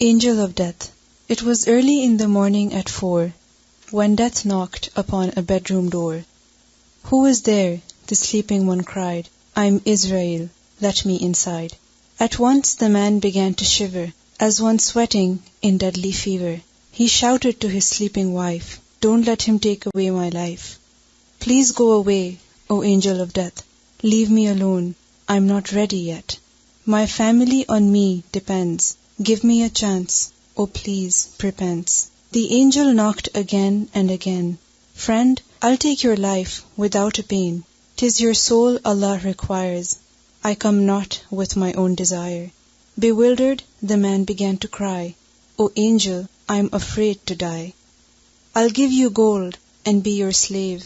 Don't send me to the unlit grave. Let me in, O friend, the angel said. Open the door, get up from your bed. If you do not allow me in, I will walk through it like a jinn. The man held a gun in his right hand, ready to defy the angel's stand. I'll point my gun towards your head. You dare come in, I'll shoot you dead. By now the angel was in the room, saying, O friend, prepare for your doom. Foolish man, angels don't die. Put down your gun and do not sigh. Why are you afraid? Tell me, O man, to die according to Allah's plan? Come smile at me, do not be grim. Be happy to return to Him. O angel, I bow my head in shame. I had no time to take Allah's name. From morning till dusk, I made my wealth, not even caring for my health. Allah's command I never obeyed, nor 5 times a day I ever prayed. A Ramadan came and a Ramadan went, but no time had I to repent. The Hajj was already fard on me, but I would not part with my money. All charities I did ignore, taking usury more and more. Sometimes I sipped my favorite wine, with flirting women I sat to dine. O angel, I appeal to you, spare my life for a year or 2. The laws of Quran I will obey. I'll begin Salah this very day. My fast and Hajj I will complete, and keep away from usury, and give all my wealth to charity. Wine and wenches I will detest.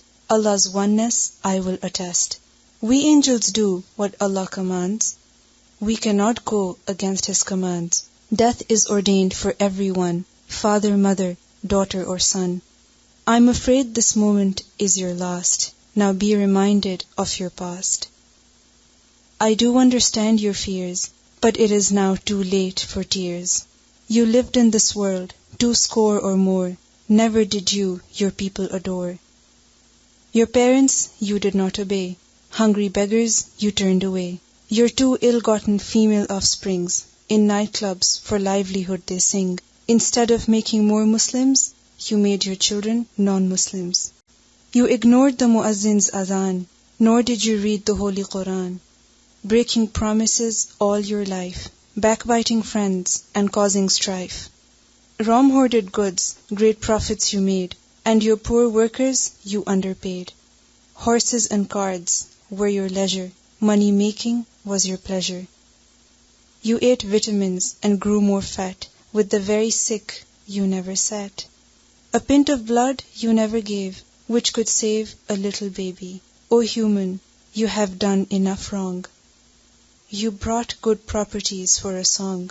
When the farmers appealed to you, you did not have mercy, it is true. Paradise for you I cannot tell. Undoubtedly, you will dwell in hell.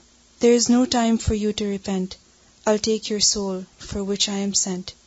The ending, however, is very sad. Eventually, the man became mad. With a cry, he jumped out of bed, and suddenly he fell down dead. O reader, take moral from here. You never know, your end may be near. Change your living and make amends, for heaven on your deeds depends. زندگی کی سب سے بڑی reality اس کا ختم ہونا ہے. جتنی یقینی ہے زندگی اتنی ہی یقینی موت ہے، اس کا خاتمہ، لیکن اتنا ہی زیادہ ہم اس کو بھولے رہتے ہیں. کلا بل تحبون العاجلہ وتذرون الآخرہ. عربی کا ایک شعر ہے، الموت کأس وکل الناس شاربہ. موت ایک پیالہ ہے جسے ہر شخص کو پینا ہے. والقبر باب وکل الناس داخلہ. اور قبر کا ایک دروازہ ہے جس سے ہر ایک کو داخل ہونا ہے. اور اس میں بہت زبردست طریقے سے آخر میں وجہ بتا دی گئی کہ انسان کی غفلت جو ہے وہ اس کو کس طرف لے جاتی ہے. اَيَحْسَبُ الْإِنسَانُ أَن يُتْرَكَ سُدًى. کیا سمجھتا ہے انسان کہ یوں ہی چھوڑ دیا جائے گا؟ کیا انسان سمجھتا اس کا حساب نہیں ہوگا، اس کی کوئی ذمہ داری نہیں ہے، وہ یوں ہی آزاد پیدا کیا گیا ہے؟ سدا کا لفظ جو ہے یہ سین دال یہ سے ہے. سادی کہتے ہیں وہ اونٹنی جو اپنی چال میں کھلے کھلے قدم رکھے، یعنی غافل ہو کے چلے، جس کو شتر بے مہار کہتے ہیں. تو سدا کہتے ہیں بے قید، یعنی ایسا انسان جس پہ نہ کوئی ذمہ داری ہو اور نہ وہ کسی کام کا ہو. جیسے سورۃ المؤمنون میں آتا افحسبتم انما خلقناکم عبثا. کیا تم سمجھتے ہو کہ ہم نے تمہیں یوں ہی پیدا کیا؟ وانکم الینا لا ترجعون. اور بے شک تم ہماری طرف نہ لوٹائے جاؤ گے. یعنی انسان کے برے خاتمے یا بدترین خاتمے کی وجہ کیا ہے؟ اس کا بے فکرہ پن اور پرپز آف لائف کا نہ جاننا، اور انسان کا یہ سمجھنا کہ وہ یہ دنیا میں بس ایسے ہی بھیج دیا گیا ہے، کوئی مقصد نہیں ہے اس کا، کھاؤ پیو عیش کرو. اور آخرت کا ذکر آئے تو کیا کہتا ہے؟ کل کس نے دیکھی بابر بعیش کوش کے عالم دوبارہ نیست. جو مزے کرنا یہی کر لو. اور یہ تو مولویوں کی بنائی ہوئی باتیں ہیں کہ پھر دوبارہ انسان بنے گا اور قیامت آئے گی اور حساب ہوگا، کتاب ہوگا.